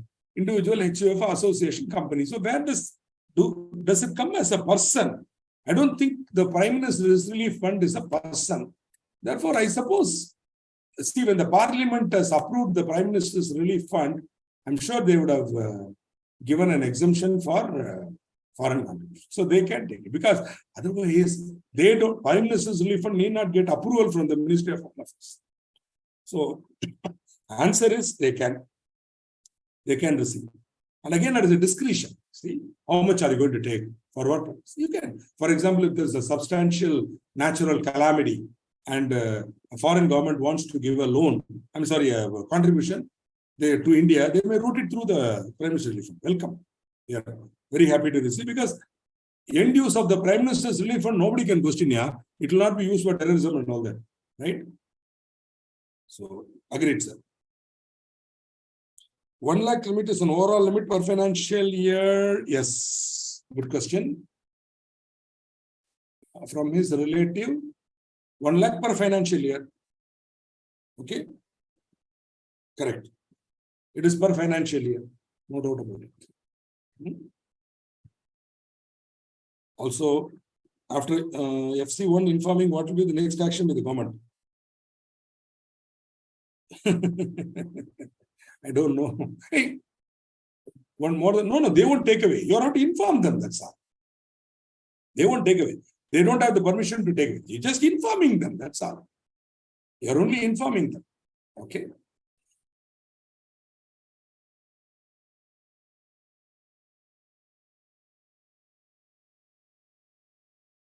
So idea, see, suppose it is beyond, for example, you are receiving 50 lakhs from a relative. They might call you and ask you, why are you receiving it? What did you do with it? They might ask. So, maximum. If you give a valid reason answer, they will give you. The idea is to monitor. So they will not ask everybody. They will have a cutoff. Above a cutoff limit, if a person is continuously getting money from foreign source and says it's a gift receipt, they'll catch him and ask him, what are you doing? Where is the case where party pallbearer, etc. Get salary if you are donation? I'm not really aware. But government servant may get. Sometimes what will happen now? The government servant may get salary. For example, there could be a posting abroad with the foreign government on an exchange where he will be paid salary by the foreign government, but that money will be paid to the government of India. But this fellow will get foreign, shall we say, hospitality. That is all. Okay. But there could be a salary. See, because he will receive his salary from the government of India, but he will be working in, say, Nigeria or Congo on a posting, where he'll be part of the exchange program, he'll be going there. So he'll be working in the Internal Revenue Service of Botswana, possibly understanding or giving them some inputs on how it is done in India. Whatever the role he is playing, whatever. He'll be paid a salary by Botswana or by Congo or by United, whatever he is receiving, it will have to go paid to the government of India. But his hospitality is not. Thank you for that confirmation, Mr. Aniket. Thank you so much. So nice of you to accept that humor is allowed. Because once I became a member of the Institute of Chartered Accountants of India, I verified the code of conduct and ethics, professional ethics. No? There are a lot of ethics, a lot of codes of conduct prescribed for a chartered accountant. But definitely, there is no code of conduct which says you should not laugh or you should not tell jokes or that you should not enjoy humor. There is no such code of conduct. Appropriate places, yes. A chartered accountant is well entitled to employ and encourage humor and be happy and smile and laugh.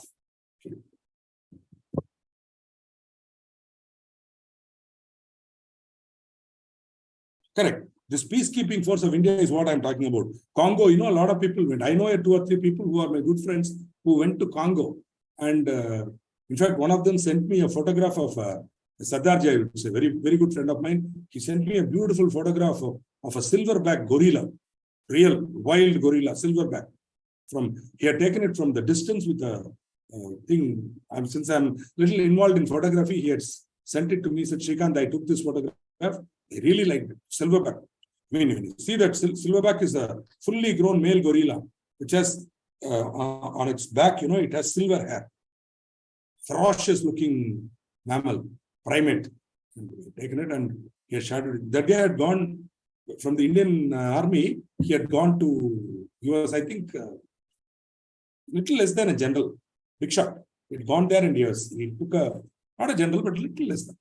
And captain, I don't forget. So he was being paid salary by the Indian army. But he was getting hospitality. So examples could be that. Okay. So, procedure now we have finished foreign hospitality, foreign contribution, exceptions, etc., etc. Right? So, and I have also covered most of your questions. Right? Now, come to section 5, which deals with the procedure for notifying an organization of a political nature. Now, certain organizations may not be registered as a political party, but their activities and the ideologies propagated by them may be such as to be closely aligned with that of a registered political party. So, normal. For example, take the Communist Party. There are a lot of non-political parties who are heavily aligned with them, associations, etc., who are highly aligned with them. So they will be supporting the political party. Giving example of Communist Party, every other party has such, for example, Forum of Gandhian Thought. Sounds very innocent, right? But once you go to the bylaws also, they will say promoting Gandhian principles. promoting all that. But bottom line is they'll be supporting the Congress party. I'm not saying they should not support. I'm saying you will go near. Once you attend one of their meetings, they will start off very well about Mahatma Gandhi, his sacrifice. Then they'll move on to other Gandhis. Okay, and then they'll talk more about those Gandhis than about Mahatma Gandhi. So the final point here is Gandhian movement is totally different. It takes a totally different twist when we attend those meetings. Now, the point I'm making is nothing wrong in them doing it. I'm not saying that is wrong. I'm not giving any comment about it. If they are able to do it and they get the audience of like-minded people, happy. But they are an organization of a political nature. So this section empowers the central government to identify these organizations and notify them as organization of a political nature. Thereafter, the provisions of the Act will apply to these organizations as if they are an organization of a political nature mentioned in section 3.1F. 3.1F, quickly, without organization of a, okay, here, let's go here. Organization of a political nature as may be specified under 5.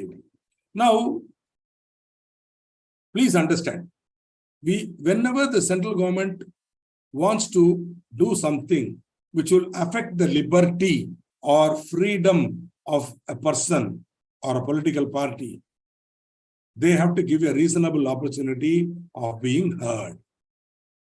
Please understand, very, very important. You can't just like that take a unilateral decision. Please. You have to listen to the other party also. This is called the principle of natural justice. It is enshrined in the Latin maxim, audi altram partem. Audi means here. Altram partem means the opposite party or the other party. Here the other party. If you don't do that and you take some unilateral decision, it could be questioned in a court of law directly. Even you don't have to go through the appellate jurisdiction. Please understand, when the central government does certain thing which is contradictory to the principles of natural justice, if my fundamental right is being violated, I need not go on appeal. I can go directly on a writ. See, recently these faceless assessments came. So many of these faceless assessments, we were giving pages and pages of theses. I was giving reason after reason why this amount cannot be disallowed. I'm giving case laws. I'm showing facts, proof, everything I'm giving. And I'm uploading everything. Then finally he passes an order without giving any importance to what I've said, disallowed. No. What happened to all this? That you should have mentioned it, yeah. Somewhere you should say, he said this, I'm countering it by this. He said that, I'm countering. Then you should give. Simply, it is not as I'm an invisible man. Whatever I have filed. Now, in fact, they go on to say, the assessee representative has not made any representations. When did I know? Everything is uploaded and in your system. You don't even want to read it? Then I have the right to go to the court. So we go to the appropriate high court and say, there is a violation of my fundamental right. I have not been heard. Reasonable opportunity was not given. Therefore, the order can be quashed. It's called a writ of mandamus or also a writ of certiorari, or a quo warranto, where they say, squash it. Quasi-judicial body, no, quash it. Writ of quo warranto, say redo it. Give him an opportunity of being heard. Of course, that opportunity may also, but then at least face to face, the fellow cannot play games. He cannot act smart. He has to listen to what I'm saying and record it and then counter it and then only pass an order. Still, there could be miscarriages of justice, but you might ask me, why are you wasting our time telling all these things? Because as a future member of the institute, you may practice or you may be in service, you should know that this is there. If your company is being treated this way by the GST or by the income tax department or by any other department, then you have the right to go on a writ. Of course, you cannot go. You have to hire a good advocate to do that, and they will go and get it for you. Okay, of course, for a reasonable fee. Now, the point I'm trying to make here is reasonable opportunity is the fundamental principle of natural justice. So you are saying that this organization is an organization of political nature. For example, I am having an organization called Bhajan Mandali. Right? That Bhajan Mandali is doing bhajan. Yeah. Every day we are meeting in the evening and we are singing bhajans. No. It's a politically aligned organization. You are not supposed to do this. We'll call you as a political. So I'm doing bhajan every year, every day. We have got a lot of devotees all over the world. They want to give us donation so that Ram Nam or Krishna Nam can be chanted every day. That's all. Nothing illegal about what I'm doing. Nothing which will violate the sovereignty of the India. I'm merely praying to God through Nam Sankirtan. Okay. Hello, Nama Sankirtan. I'm singing. What is wrong in that? Okay. No. Your organization of political nature. Some ideology is being propagated. What ideology is being? I don't know. So now central government may be satisfied that it is any organization is of political nature by having regard to its activities and ideology. Notice in writing is given to the concerned organization, informing it of the grounds on which it is to be notified as an organization of political nature. Now, such organization may make a representation to the central government within 30 days as to why it should not be so notified. I gave the example of Nam Sankirtan. It will be equally true for any other religious belief. Somebody wants to sing Christmas psalms and choirs. They form a choir group, or they want to put up a play from Bible story. Okay, chalo. What is wrong in that? There is nothing political aligning with it. So they will. So they give a reason and say, we are doing this. We are doing all sorts of charitable work. We collect money and we do charitable work. They should. So their viewpoint should be heard. So they can make a representation to the central government within 30 days as to why it should not be so notified. The central government may entertain the representation after the expiry of 30 days on sufficient cause being shown for dealing. For example, pandemic, my area was that, now I'm giving it, whatever. Now, that representation may be forwarded to any authority to report. For example, they can send it to the internal, CBA or somebody and say, boss, these guys are saying this. So what they will do, they will take some 1 or 2 months. They might even send some undercover operator to be there to see what these guys are doing. Are they really doing Nam Sankirtan or something else?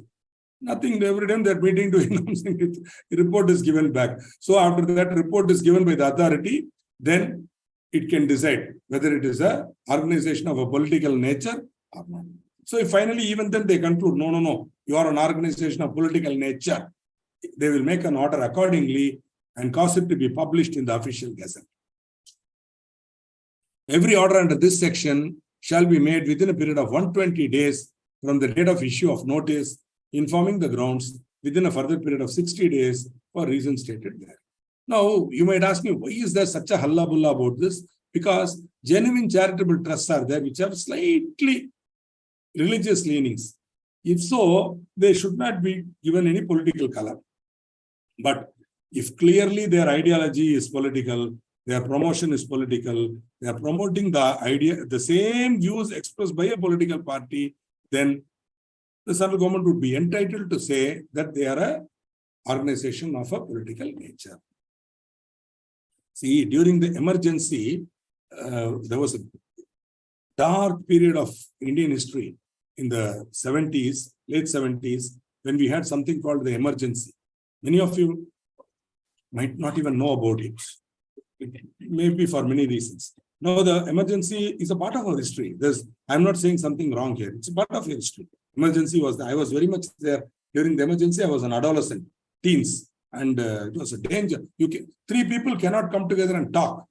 If you talk, 3 people come together and talk, it is prohibited under emergency.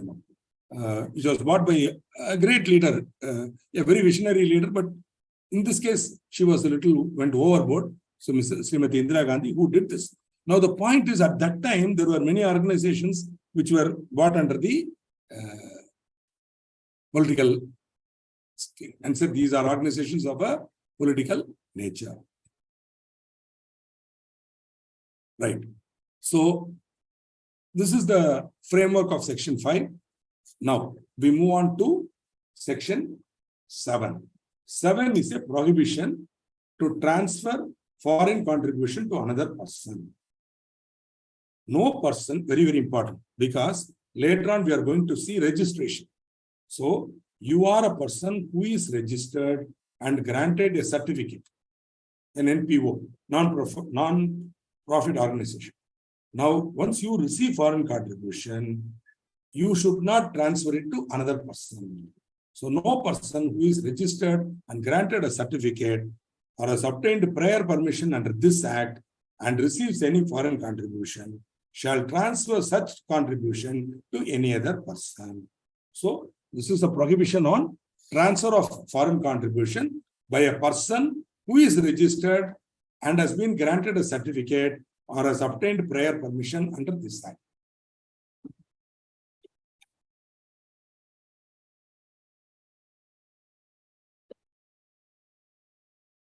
Continuing. Transferring foreign contribution to other registered or unregistered persons. Now, a person who has not, so is there a blanket prohibition or is there a possibility? Okay, so you've received foreign contribution. You want to transfer it to somebody else. There are genuine reasons why this can happen. You are a non-profit organization. You are having a project, educating children. So you identify remote, backward villages where you go there, you identify children and you give them support, financial support, or maybe you're getting money from foreign donors and identifying these children and passing on the donation to them. It's a very, very laudable goal. So some remote village, there is a child which gets, think about it, that person will contribute $10. But for this child, it is a huge amount. And it will go to help her to get something or a bicycle, whatever they can get. It's a great thing. Whatever it is, that is your goal. Now, you find that in one remote location, you don't have access. Whereas there's a local guy there who is able to do it. He's got a lot of grassroots level or field level knowledge. Now, you want to pay something to him so that he can carry out this activity. Normally, you cannot. You have received the money as a foreign contribution, you cannot pass on. But exception is there. You can give the money to a person who has not been granted a certificate registration or prior permission up to 10% of the total value of foreign contribution received by the transfer. So if totally you received X, 0.10X can be given to a person who has not been granted a registration. But to do this, you have to get the prior approval of the CEL, central government. You have to justify and say, in that location, I have no reach. My people cannot go and spend. So I'm going to transfer it to that NGO or to that gentleman who does not have a registration, who is not registered. Okay. You want to transfer to a person who has been granted a certificate of registration or prior permission. No problem, no limit. Okay. So what you're doing is, you're getting, say, $1 million. Now you have identified NGOs who are having FCRA. Then this money can be transferred to them, no limit, provided they have FCRA. They have been granted a certificate registration or prior permission. No limit. Both the transferor and the recipient shall be responsible for ensuring proper utilization of the foreign contribution so transferred. Tomorrow, any problem anywhere, both are out. So this organization cannot act as a conduit. Every pie they should also account. Suppose they have given $500,000 worth of support. Every pie should be accounted. Expenses voucher should be there. Audit should be there. Pakka. And they should report it. And that will be reported by both of them. To the extent that he has received from him, he has to report. To the extent that he has received from a foreign source, he has to report. Okay. No need for prior approval by CG, but there is an annual reporting now. In that report, this has to be given. So, if the recipient will not be proceeded against under any of the provisions of the Act because he has received it, he has got FCRA registration, he has got it from a man who has got FCRA registration. Earlier, before this is an amendment. This part, section 7 is an amendment, new section. Earlier, it was not there. Earlier, there was no prohibition for pass-through. So long as you had FCRA, you could give it to a person, anybody. Without FCR also, you could give. So long as you accounted for it and you got the bills and all that, he spent it on your behalf, he gave you the bill straight away. He showed it and he. But so utilization, you clearly show that this money went into those activities and nothing else. So no problem. But now that organization also should have FCR. Otherwise, you cannot give. You have to go and directly spend it. This became a big pain for many NPOs because they did not have field level knowledge. Big pain. I'm telling you, a lot of pain. For example, there is an organization which believed in vegetarianism. It wanted to do a campaign for vegetarianism. So they didn't have any field level grassroots knowledge.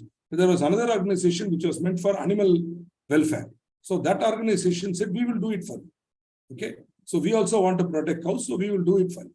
So they did it through the old route where all vouchers and bills were given. Spending was done by the field level organization. Vouchers and bills were given. They accounted it as received and closed. The main organization accounted the bills. Almost like a sort of a pure agent model where money goes there, spent and come back. It can be done. Including some administrative costs also, we can be passed on to that organization for administrative costs, for which again they will give vouchers and bills. Over. Now,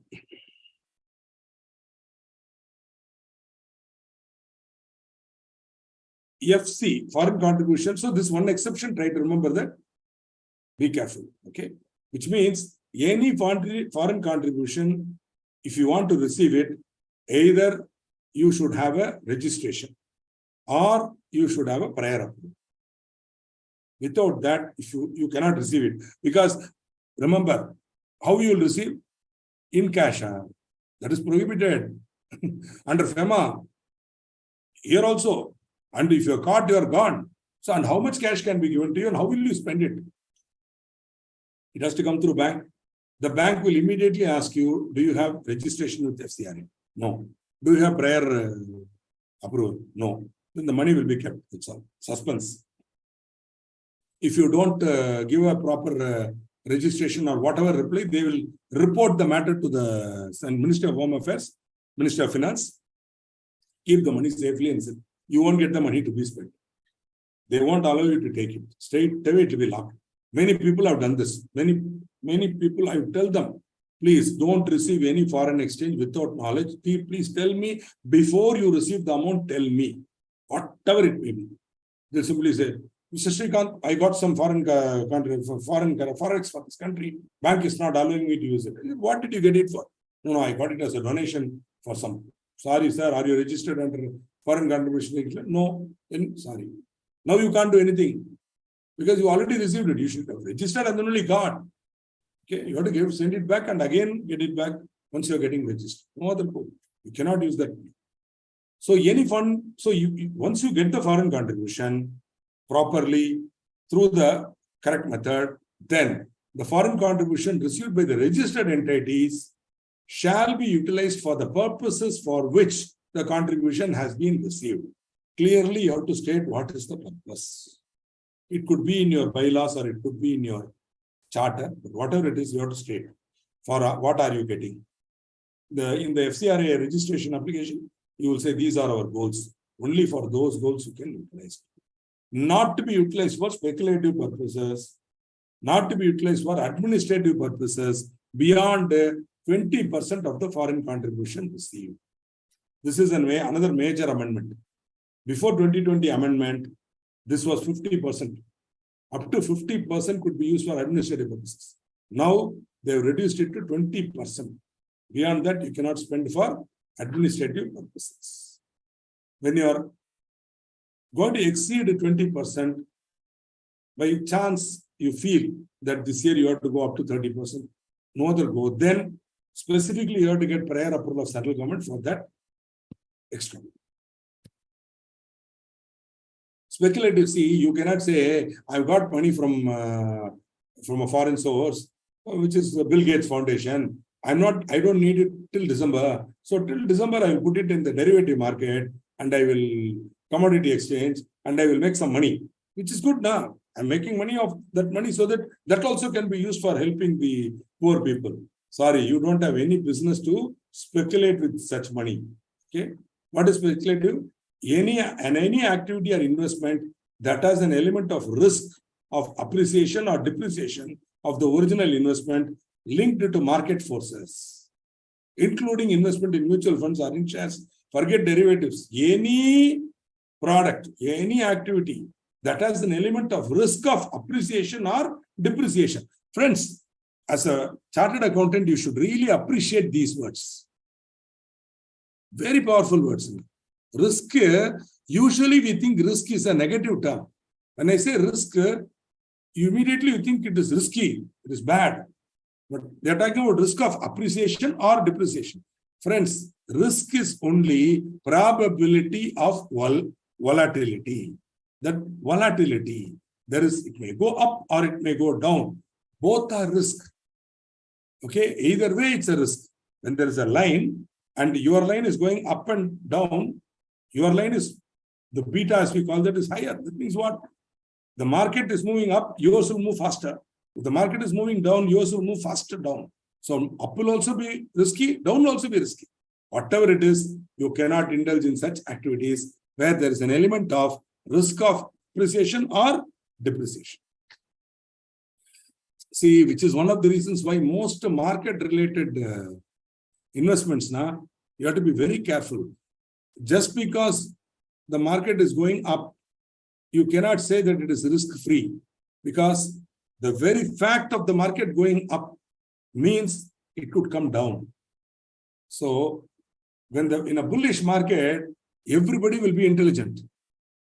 In a bullish market, everybody will have beautifully, they will predict left, right, and center, and it will go up. Anybody can predict upward movement in a bullish market. Yeah, predicting upward movement in a bearish market, where the market is going down, identifying those shares that are undervalued, buying them and seeing them go up.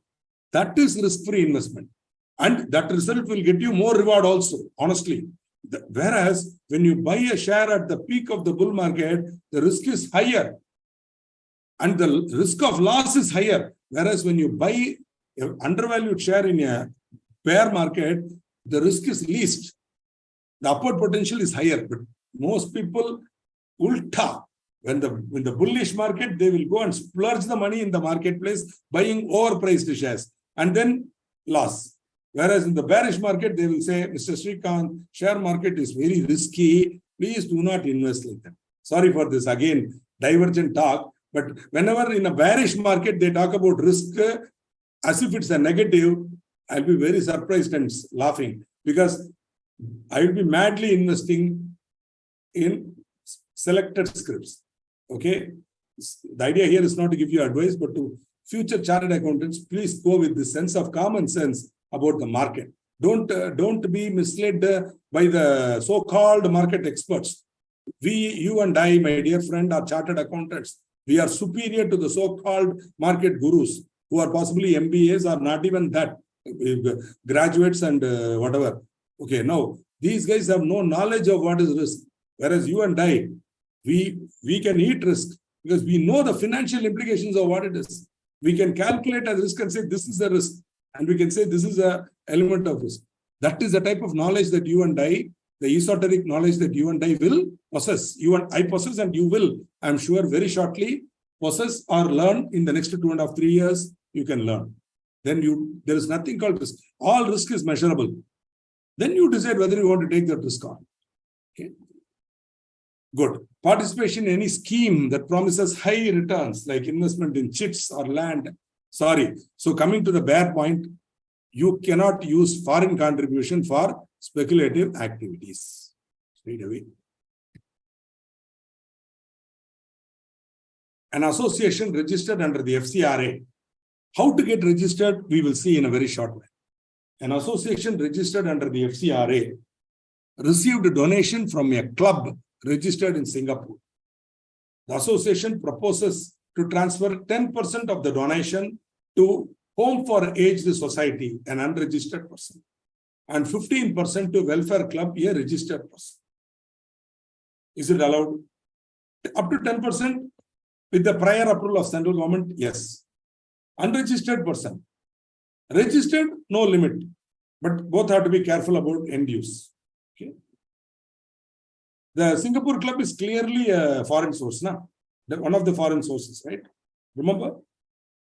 Go back to your foreign sources, you'll find club is one of the association. And to invest a portion of the donation in chits promising high returns, prohibited. Okay? Got it? 6 marks in there. If you answer this question, I'll assure you, if you answer it correctly, you will get out of 6, minimum 4.5 marks, maximum 5 marks. Why not 6 marks? I leave it to you. If your handwriting is extraordinarily good and you write correctly, logically, answer, English is good, then 6 or 5.5 on 6. Definite 4.5 on 6. Okay? Secret.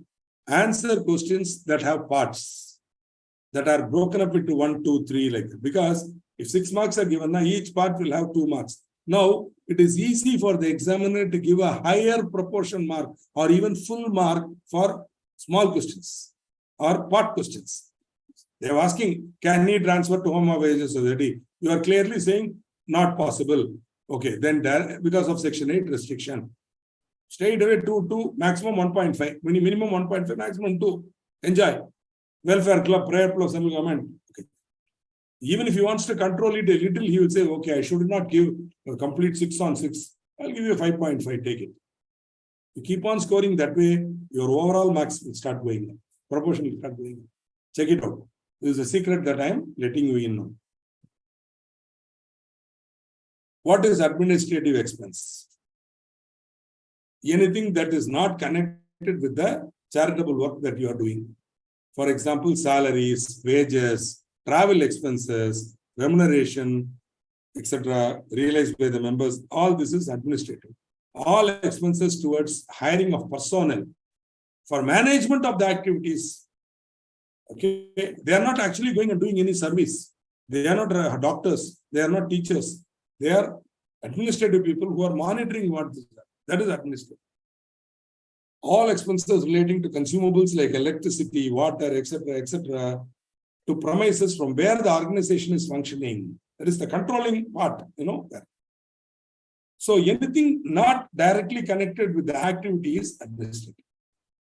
Cost of accounting for and administering funds, expenses towards running and maintenance vehicles, cost of writing and filing reports, legal and professional charges, including fees paid to the auditor for auditing, rent of premises, repairs to premises, etc.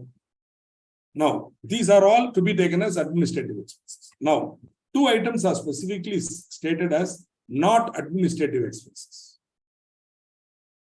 Expenditure incurred on salaries or remuneration of personnel engaged in training or collection or analysis of field data for an association primarily engaged in research or training.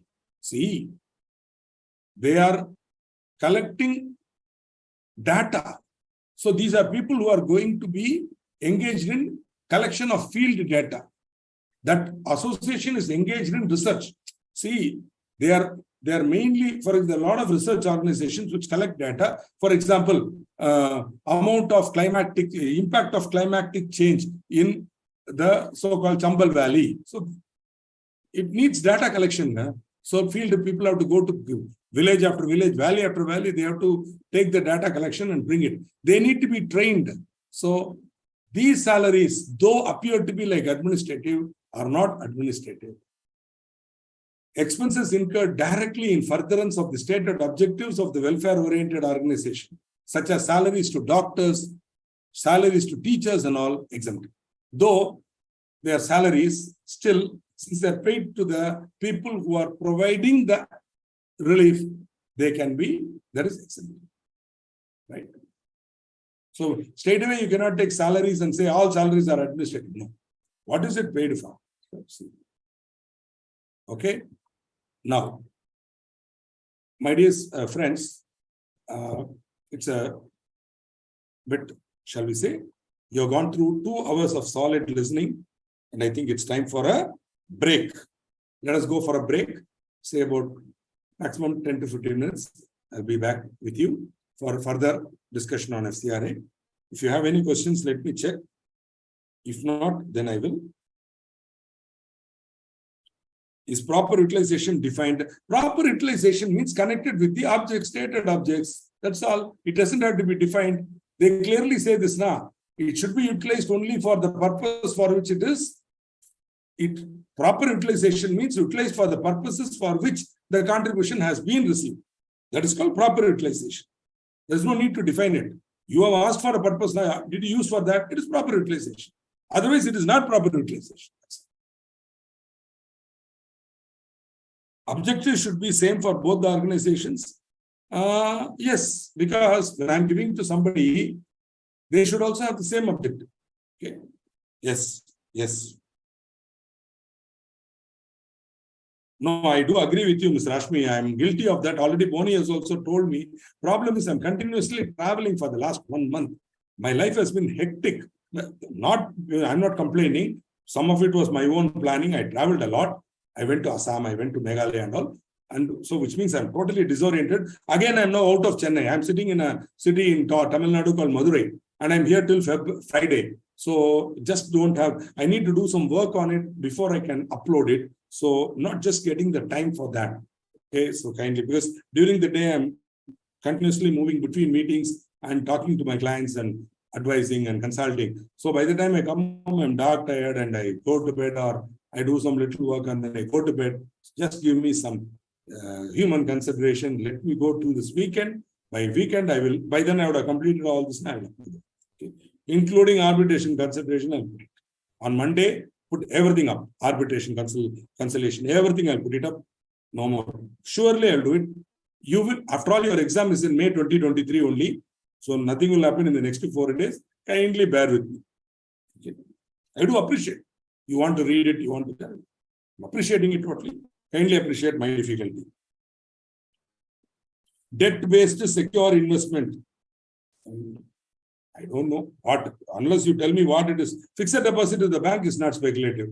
It is debt-based. But how can a speculative investment be secure? If it is secure, no problem. For example, debt-based secure investment, I can think of one is treasury bond, allowed. Fixed deposit, allowed. In fact, instead of putting this negative on speculative, what they could have said now, for 80G and 12A purposes, what do? We say you can only invest in the following investments. Section 11 gives clearly what you can invest in. Fixed deposits, certain mutual funds, government bonds, like that. They could have told that if at all you want to invest, you can only invest. Instead, they have given this unnecessary negative, okay, which raises this question on debt-based secure investment. Yeah. Debt-based secure investment, FD is allowed. Certain safe mutual fund which are investing in AAA plus debt, like that you can invest. That too for temporary purpose. You can't keep it there forever and earn money. You should, while you are not utilizing it, you can park it inside. So long as it is debt-based and secure, why not? Secure. Operative word is secure. No risk involved. There's no element of risk of appreciation or depreciation of the original investment linked to market forces. No problem.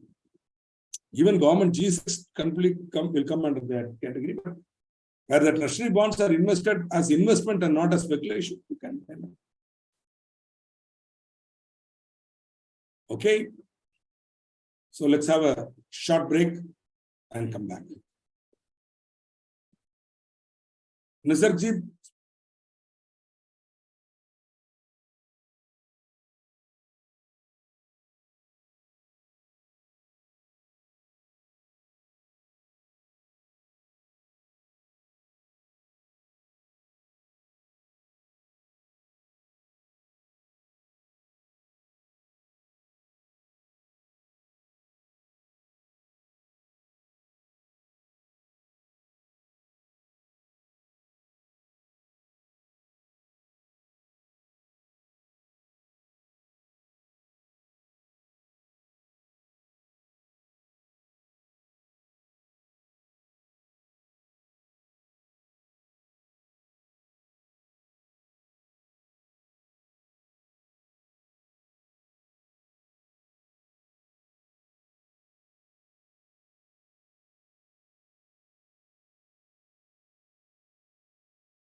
Welcome back from a well-deserved break.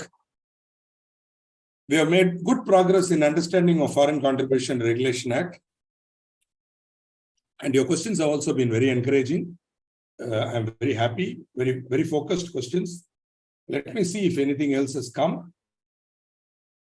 No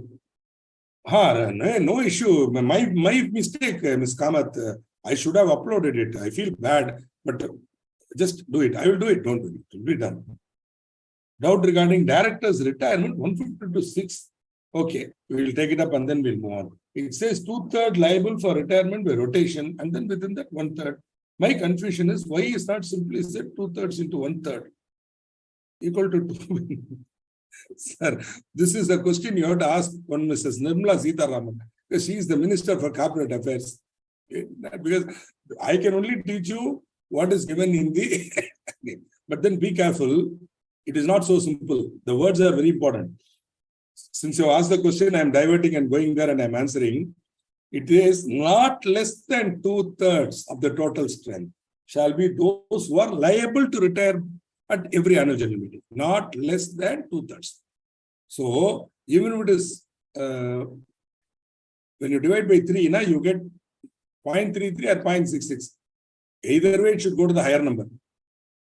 Whereas, out of that 2/3, so then that is why they say the remaining directors, if any, shall be those who are not so liable to retire by rotation. Every word is very, very important there. That is why they can't give 2/9 and all. Then, at the AGM, 1/3 of the director at that point in time who are liable to retire. That is the number you already arrived at, which could be not exact. See, this 2/9 will make it a problem. You understand? So, because once you calculate 1/3 of that 2/3 who are liable, which you have rounded off to the higher number, please, you will again might get 0.33. There, what you do now, you write it to the nearest number. There it is nearest number rounding up.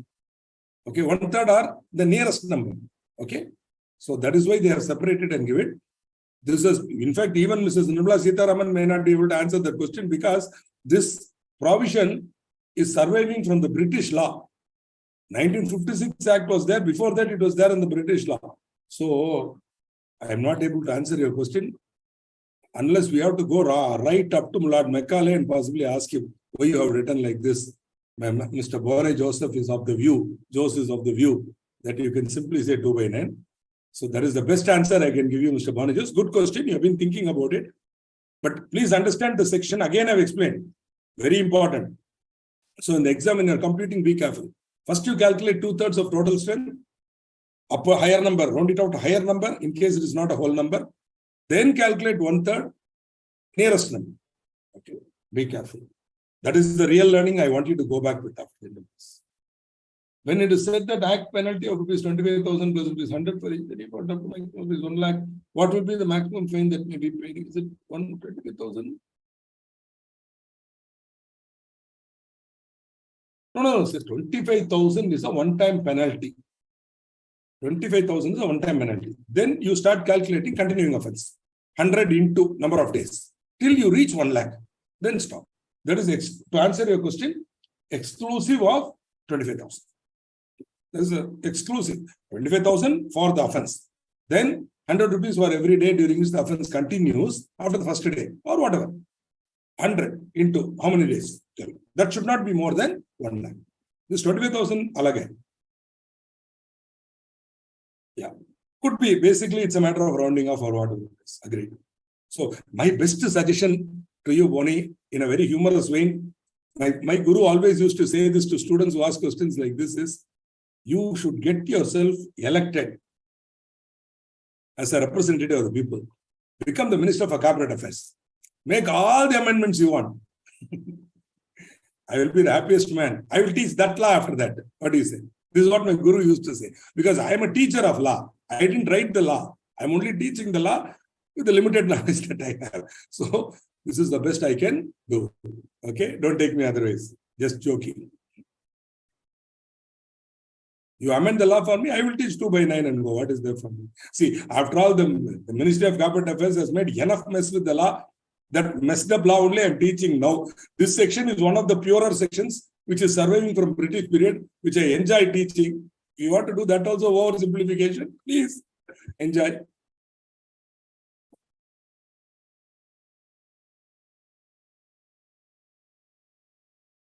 I know you would have noticed that I'm more of a colonial, though I'm speaking about Janani Janmabhoomi, and I'm a very, very patriotic person as an Indian. Somewhere I'm also a fan of the English and the language and the way they write and the way they think. To that extent. Otherwise, if I had lived during the period when India was under the British, I would have definitely fought for freedom. I would have gone to jail. No way I'm going to let go. But still, I feel that the English is a beautiful language, and it's one thing that we need to retain and we need to use as a sort of a common language and appreciate it and use it correctly, the way it should be spoken and the way it should be written. This is my view again. The central government shall be satisfied that acceptance of foreign contribution by any person is likely to affect prejudicially. So here, out of the context, they can prohibit.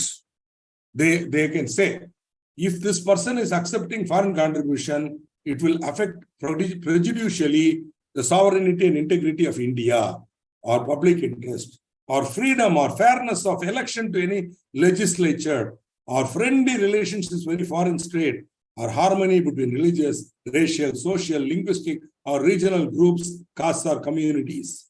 Then they can prohibit the organization from accepting foreign contribution. See, what could have happened, how they will come to know, please understand. Under which ministry this comes? It comes under the Ministry of Home Affairs. Now, as part of the MHA, they would be having investigation bureau. The IB fellows will be going around infiltration, they will know. So they will be having associations which are watched. And suddenly they will say, hey, this association doing something, proof is there. They are smuggling, they are doing this. Their final goal is to do some nonsense. They are planning to create communal disharmony or some other activity. Therefore, they will report to the central government. Immediately, the central government will prohibit. Or they will require the organization to obtain prior permission for accepting foreign hospitality. If it is an unregistered organization, they will ask it to furnish details as to foreign contribution received and manner of utilization, and require any registered organization to obtain prior permission before accepting foreign contribution. Require such process. See, already registered organization. Now they will say, boss, I don't care if you are registered. Every time you want to tell me why you are getting it for, I will give you prior permission. Require such person to provide details as to receipt of foreign hospitality and the source and manner of receipt thereof. This is a very, very specific section, very dangerous section, because it is not addressed at any specific person. It is addressed at any person, in you and me. Then you should have accepted foreign contribution, or you are going to accept foreign contribution, you can prohibit. So, where the central government is satisfied that any person has in his custody or control any article, currency or security, whether Indian or foreign, which has been accepted by such person in contravention of any of the provisions of this Act. Simple. My friend comes, or my neighbor, she has a friend in Canada. The Canadian friend comes to India. She sees this lady doing some charitable work. Immediately, she takes $5,000 from her purse and gives it to this lady. Said, keep it. It's a foreign contribution, boss. Received from a foreign source. A citizen of a foreign country is giving it to an Indian. This lady is taking it and keeping it. And she goes to the bank and says, please convert it. He says, where did you get this money from? Who gave you? No, I'm a charitable. Sorry. Just hold it. Immediately complaint goes, and this lady will be caught red-handed with the dollars. It has been accepted by such person in contravention of any of the provisions of this Act. Which is why I tell all my clients and others, please do not take foreign contribution without telling me. Even if you think it's the honorable thing what you're doing, please don't do it. Because every pie of foreign exchange which comes to India has to be routed through an authorized dealer. Directly, you cannot receive it. The central government may be order in writing prohibit such person from paying receiving, delivering, transferring, or otherwise dealing with such article or currency. And thereupon, it will be treated as obtained by unlawful means. So you might think $5,000 this lady has received. What is there? It's a crime, which is a crime. It shall be treated as obtained by unlawful means. Got it? So you have to be very careful when dealing with foreign exchange. We have seen 3 different laws controlling foreign exchange in 3 different ways. Right? And very stringently, I would say. So as a future member of the Institute of Chartered Accountants of India, be aware that whenever foreign exchange or foreign currency is involved, be careful, is what I would say. I'm not trying to warn you. I'm saying ensure that you are doing it in accordance with the law or legal provisions then in force. Okay. Now, hello, sir. I want to receive foreign contribution. I'm a genuine party. I want to do good to society. I want to help poor people. What should I do? In fact, I get this query very much. Sometimes the charitable trust, they call me and say, Mr. Srikanth, we are having non-resident friends, NRI friends. They see the type of good work we are doing on the internet and they want to contribute. Can I ask them to transfer the money? I said, no, don't do that. First of all, the bank won't allow you to use it. I'll tell the whole story and say, then Srikanth, what should I do? I said, sir, we'll try to apply for registration. Then we have to get, no, it can't wait. Okay, sir, for this alone, I will take prior permission because that guy wants to send $25,000 so that we are trying to give a toilet to a group of, to a poor, it's a school where poor children are studying. We want to build sanitary facilities. So laudable goal. Okay. But sorry, you can't get that money unless you get prior permission. Ideally get registered. So that is why today, whenever I form a charitable organization and I'm going for a 12A application, ATG, etc., I ask these people, are you proposing at any point in time to get foreign contribution? No, maybe, yeah. If you are even having a remote thought, we'll make an application for FCRA also and get you the registration. So I'll give you the registration, you go home, be happy. Suddenly, when I am busy with some other activity, don't come and hit on my head and say, I need. I can't do it. It is not like some dosa that we make in Saravana Bhavan. Yeah? You go to Saravana Bhavan, you order dosa, they'll make it and give 15 minutes, they'll give you the dosa. FCRA registration, I cannot get you in 15 minutes, yeah, or not even in 15 days sometimes. So how do I, suddenly you come and ask me registration, where will I go? So now itself you get it and keep it. Later on when you need, you don't have to come to me. This is a prudent way. So many NGOs, they are so happy. Srikanth, that day you told me to get the registration. Now this guy is giving $50,000. I don't have to go to anybody like that. Think about it, is what I'm saying. So every person having a definite cultural, economic, educational, religious, or social program shall accept foreign. So first of all, only those people who are having definite cultural, economic, educational, religious, or religious also allowed, or social program. Nothing wrong about being religious. Somehow, India, we have created a feeling that if you are religious, you are committing some offense. Practicing a religion with pride can never be wrong. Whichever religion. You should not be ashamed to say, I belong to such a religion. Secularism does not mean saying that there is no religion or that I don't believe in religion. It means I am entitled to believe in whichever religion I want. And I can be proud about that religion. This is what secular country means. Secular country does not mean all of us remove our identity and be common. No. Each of us celebrates our separate identity with pride and without fear. That is the meaning. Okay. So I'm just, again, my own commenter. Don't take me otherwise. Every person having a definite cultural, economic, educational, religious, or social program shall accept foreign contribution only after obtaining a certificate of registration from the central government, which is the Ministry of Home Affairs. How to make the application? Application form is in Form FC3A, together with affidavit by key functionary. If you have some interest in this, go to the MHA website. You can download that form. You can see it. And the key functionary should also give an affidavit. That format is also there. That is, he will confirm that you are not having any activity which is political, blah, all that he'll confirm. That's all. Any registration or prior permission granted under the law before the amendment shall be valid for a period of 5 years. So from the date of amendment, another 5 years. This was one concession they gave because many people, it was getting almost expired. Now they said you have to apply again. No. Anything already granted will continue. Where a person is not registered with the central government, and earlier it was valid forever. Once registered, you only had to file an annual return. But now they are saying every 5 years you have to come and get it re-registered. So that's one more job we have to keep track of for NPOs, non-profit organizations.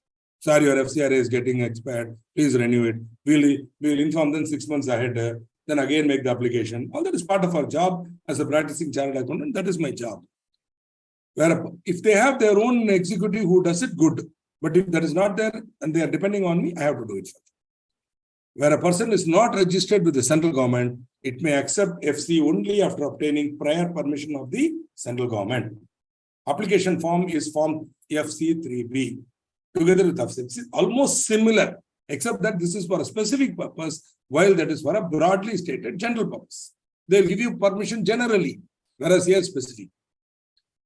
Such prior permission shall be valid only for the specific purpose for which it was obtained and from the specific source. Whereas once you get a general registration, you can take it from anybody and everybody. Because not anybody and everybody. They will also monitor. See, when you file the annual return, they will see which organization you are getting from. There are organizations which are blacklisted. They know that. The Ministry of Home Affairs has a list of blacklisted organizations. If you're getting money from them, they will catch you and ask, why are you getting from them? What is happening here? What are you doing with that money? So section 12 says what gives the conditions for granting. The person making the application should not be fictitious or benami. That's all. These are all will come in the declaration by the chief functionary. It has not been prosecuted or convicted for indulging in activities aimed at conversion through inducement or force, either directly or indirectly from one religious faith to another. See, this amendment is very interesting because conversion by conviction is one thing. Conversion through force from one religion, any force, okay, whatever. So this is a very, very delicate. A lot of people have been accused. In fact, recently, if you've gone through the press, there have been certain NGOs which were scrutinized more carefully, and some of them were even refused to be granted registration. Okay, because they said you are aiming at conversion through inducement. But conversion by conviction is different. Conviction means not conviction as a criminal, but conviction of the heart. I truly believe that Christ is my Savior. I truly believe that. And he died on the cross for all my sins. And I want to become a Christian. Nobody can ruin me. But this should come from my own inner conviction and not from some other force. That's all they are saying.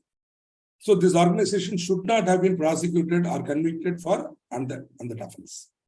Has not been prosecuted or convicted for creating communal tension or disharmony. Has not been found guilty of diversion of or misutilization of its funds. Is not engaged or likely to engage in propagation of sedition or advocate violent methods to achieve its ends. For example, Naxalites. See, we are all with Naxalites. The goals are great. Equality, helping everybody to be equal. So preventing the rich people from becoming rich by unlawful means. All for it. But how do you go about it? The way. See, Gandhiji also did the same thing, but he did it through a method called Satyagraha. Okay, ahimsa. So that is how. But when you want to use violence, breaking, burning, bombing bridges, killing innocent people, okay, and then say that is all for the purpose of revolution or kranti, maybe we want to be careful about the type of money you are getting. Because a foreign country may be trying to use these people to create a confusion so that they will enter the country and conquer us. Therefore, we have to be very, very careful about such things. Of course, both sides are there. See, my dear friends, depends on what government is there in center. See, Indian government is an elected government. But when in Nazi Germany, when Germany was conquering Europe, they entered France. Now, they did it illegally. And the Allies were fighting them. During that time, there were many French organizations which were prohibited by the then ruling Nazis. The then ruling Nazis were prohibiting it. But these French liberation organizations were very active, and they used to work in conjunction with the British Allied armies, including when paratroops were dropped, these people will give them protection, and they will allow them to infiltrate, and all that happened. These were the people who helped. The French revolutionaries were there. They would definitely be guilty of sedition, but against which government? Against an unfair government, against a fascist government, they were doing it. So this is the point. Anyway, some of what I'm telling may sound a little, long-winded, but I'm giving it more for context setting, is the point. Now, should not be Benami, etc., blah, blah. Now, the sixth point is not likely to use the foreign contribution for personal gain or divert it for undesirable purposes. Has not contravened any of the provisions of this Act. Has not been prohibited from accepting foreign contribution in the past. The person being an individual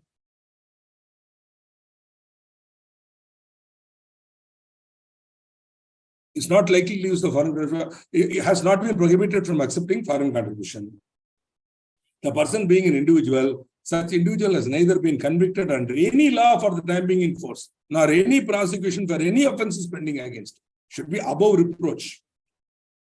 The person being other than an individual, any of its directors or office bearers has neither been convicted under any law nor any prosecution. So not only that association or trust, but also the directors or office bearers. See, normally non-profit organizations may be organized as trust or as association of individuals or as Section 8 companies or 25 companies earlier.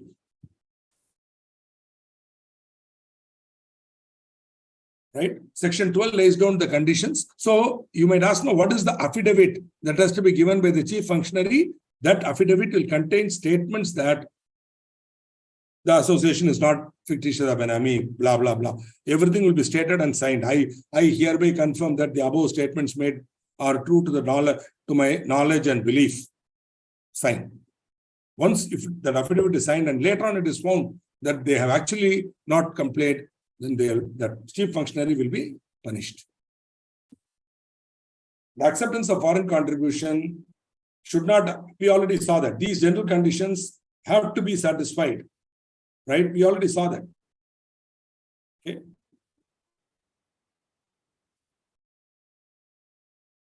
Right? Shall not endanger the life or safety of any person, etc., etc. Now the procedure. Simple procedure. Application to be made to the central government. The central government on receipt of the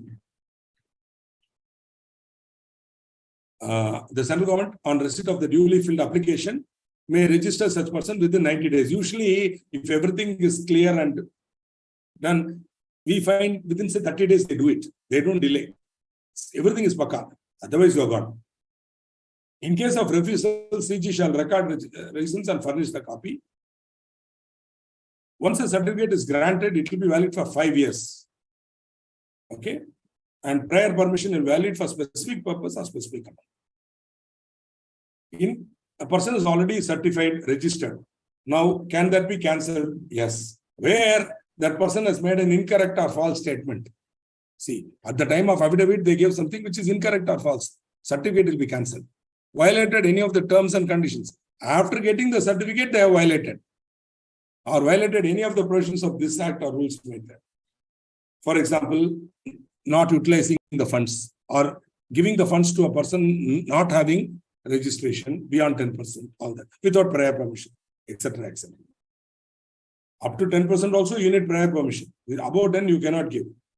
If the holder of the certificate has not been engaged in any reasonable activity in its chosen field for the benefit of the society for 2 consecutive years or has become defunct, this certificate can be cancelled. In the opinion of the central government, how will they know about it? Now, there is an annual return. If that annual return is not filed for 2 years, the presumption is that it is defunct. In the opinion of the central government, it is necessary in the public interest to cancel the certificate. Okay.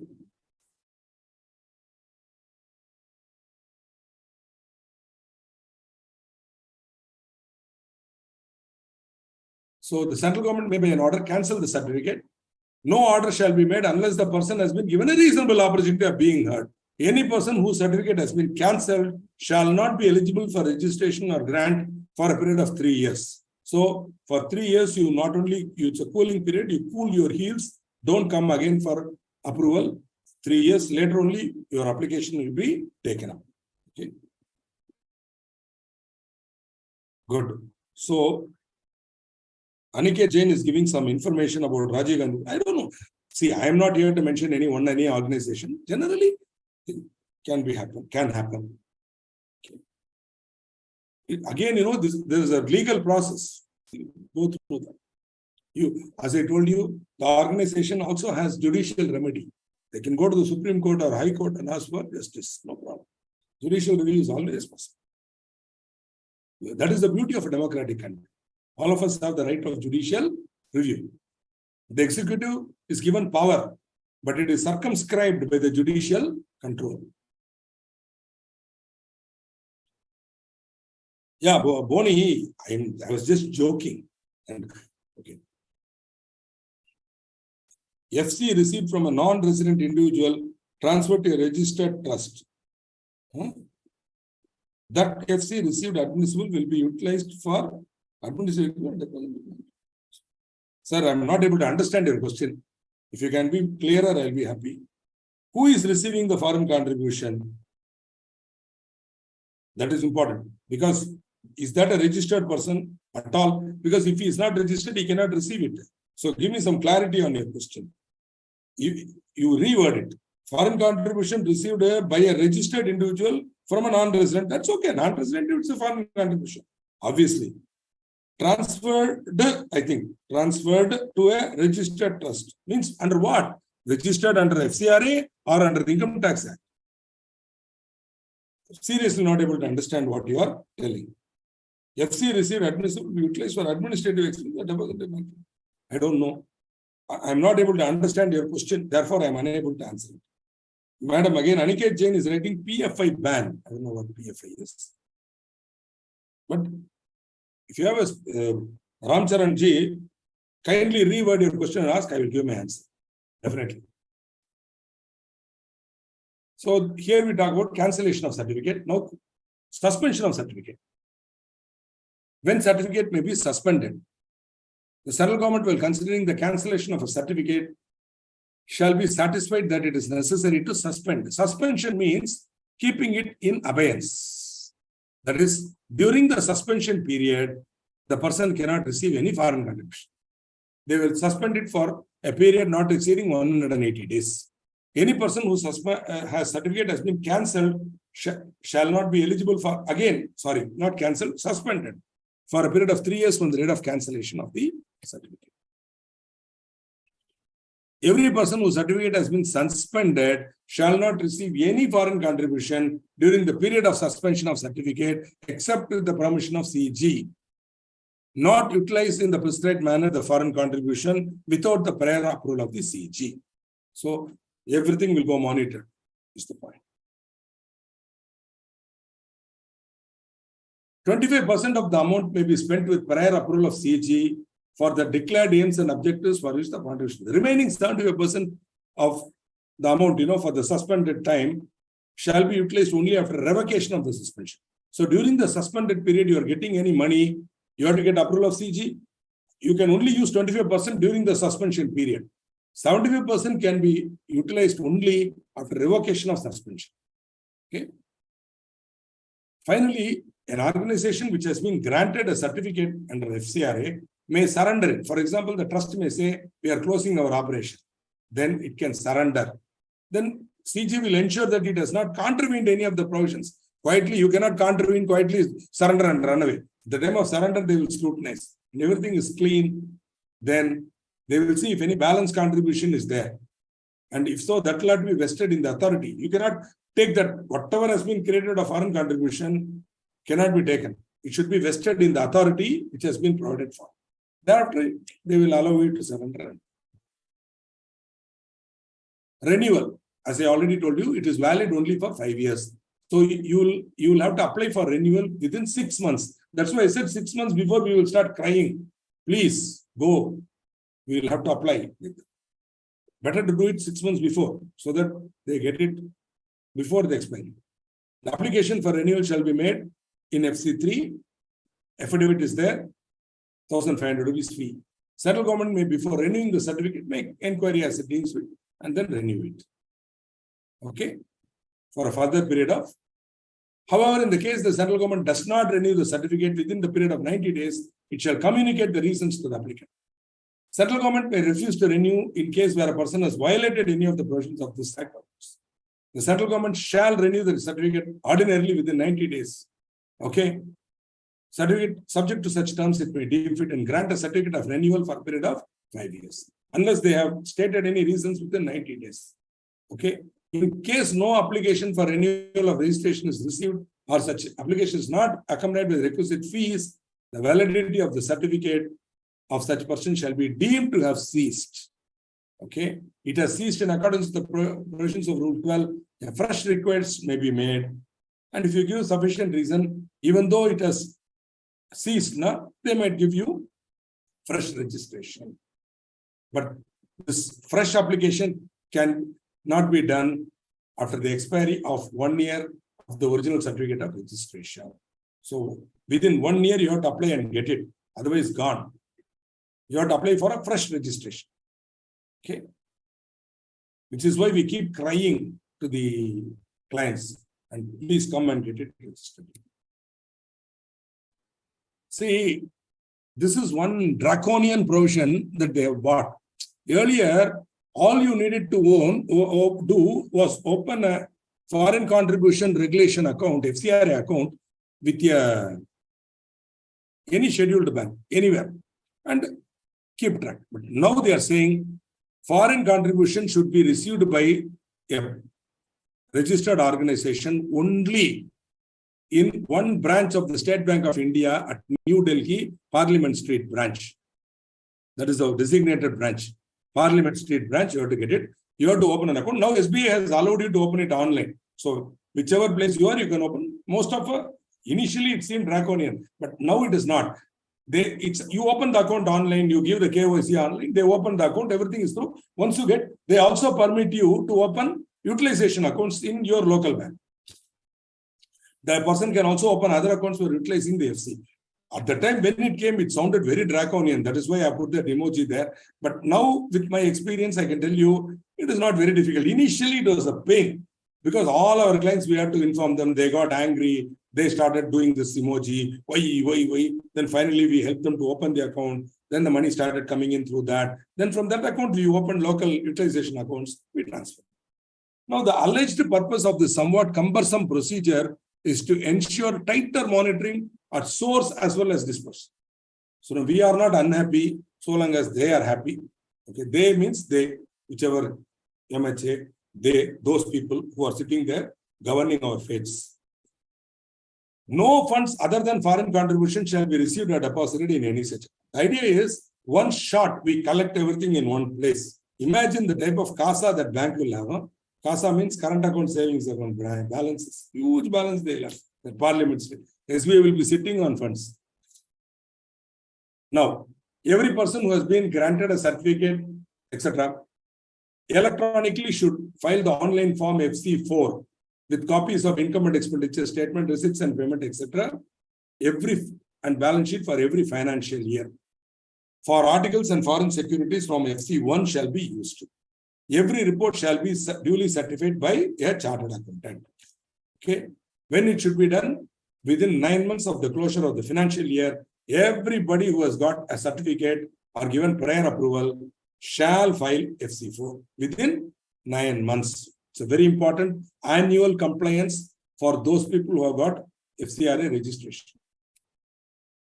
Every return in form FC4 shall be accompanied by a copy of a statement of account from the bank where the exclusive foreign contribution is maintained. And the accounting statement referred to above shall be preserved by the person for 6 years.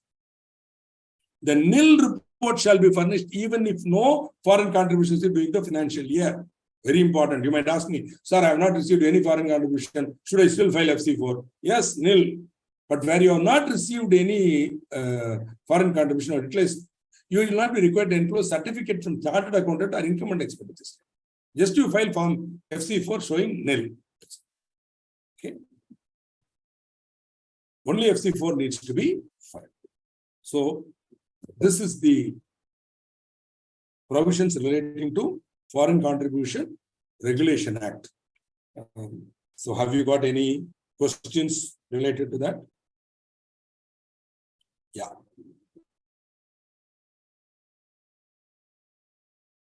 I'm just waiting for any questions. Even if you have got questions from other topics like Bonnie Joes, you can ask. I will give answer. But if you ask me why a section is like that, I will only give some idea.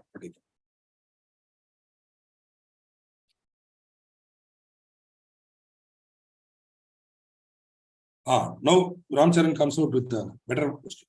A registered trust under the Income Tax Act, donor, non-resident individual, amount received from INR, from NR in the form of FC. That amount will be admissible to the administration expenses under this act. Sir, first of all, donee should have FCRA. If he is not registered under FCRA or he has not got prior approval, straight away he is violating the basic condition. Now, without registration, you are not supposed to get. You have to get. There is no other way.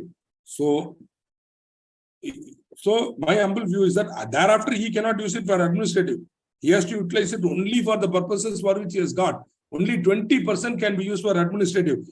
That too, the donee trustee should be registered under FCRA. Okay.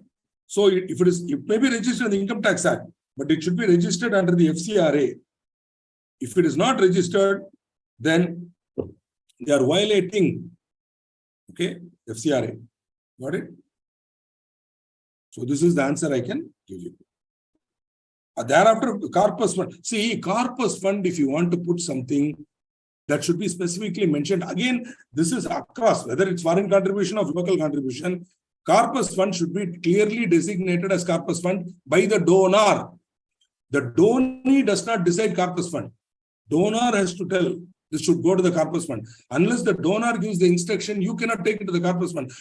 This is an income tax related topic. You cannot say, hey, it is a corpus fund, therefore I have not utilized it during the year up to 85. While you are calculating 85% utilization, you cannot simply say, all this is corpus fund, I am taking it. No. You have to show proof that the donor was specifying that it is corpus fund. The donor in his letter or in the instruction should say, this is not for the activity, it is for corpus, which means only the income from it can be used for the activity. That covering letter should be given by the donor. So that if the donor has so mentioned it, you can take it to the corpus. Not a problem. Administrative only 20%. And more importantly, in your question, non-registration under FCRA not allowed. At least they should have got a prior approval before getting it. This is the answer that you will also give if you have understood the subject that I have taught you. Not a query. Doesn't the SBI Delhi branch consider risk reduction by diversification, putting all the foreign eggs in the same basket? Boss, seriously. What do you want me to do, Bonnie? You are asking me to do something that I am not capable of. What eggs, what basket? Yeah, they are fixed. You are talking about the State Bank of India, boss. They will keep it as CASA. They will do what are these? You are talking about State Bank of India. Just take the balance sheet of SBI and see.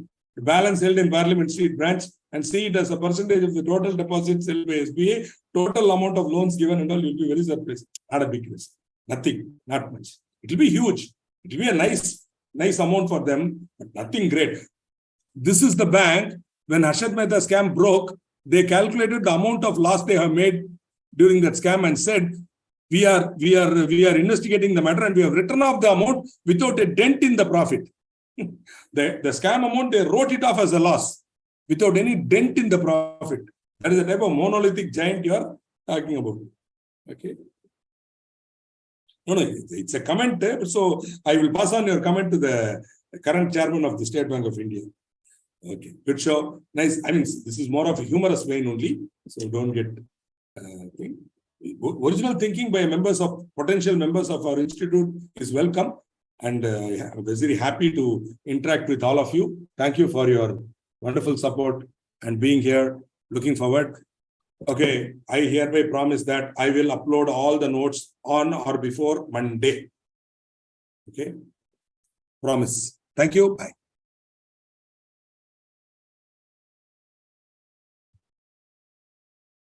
Sir, class over.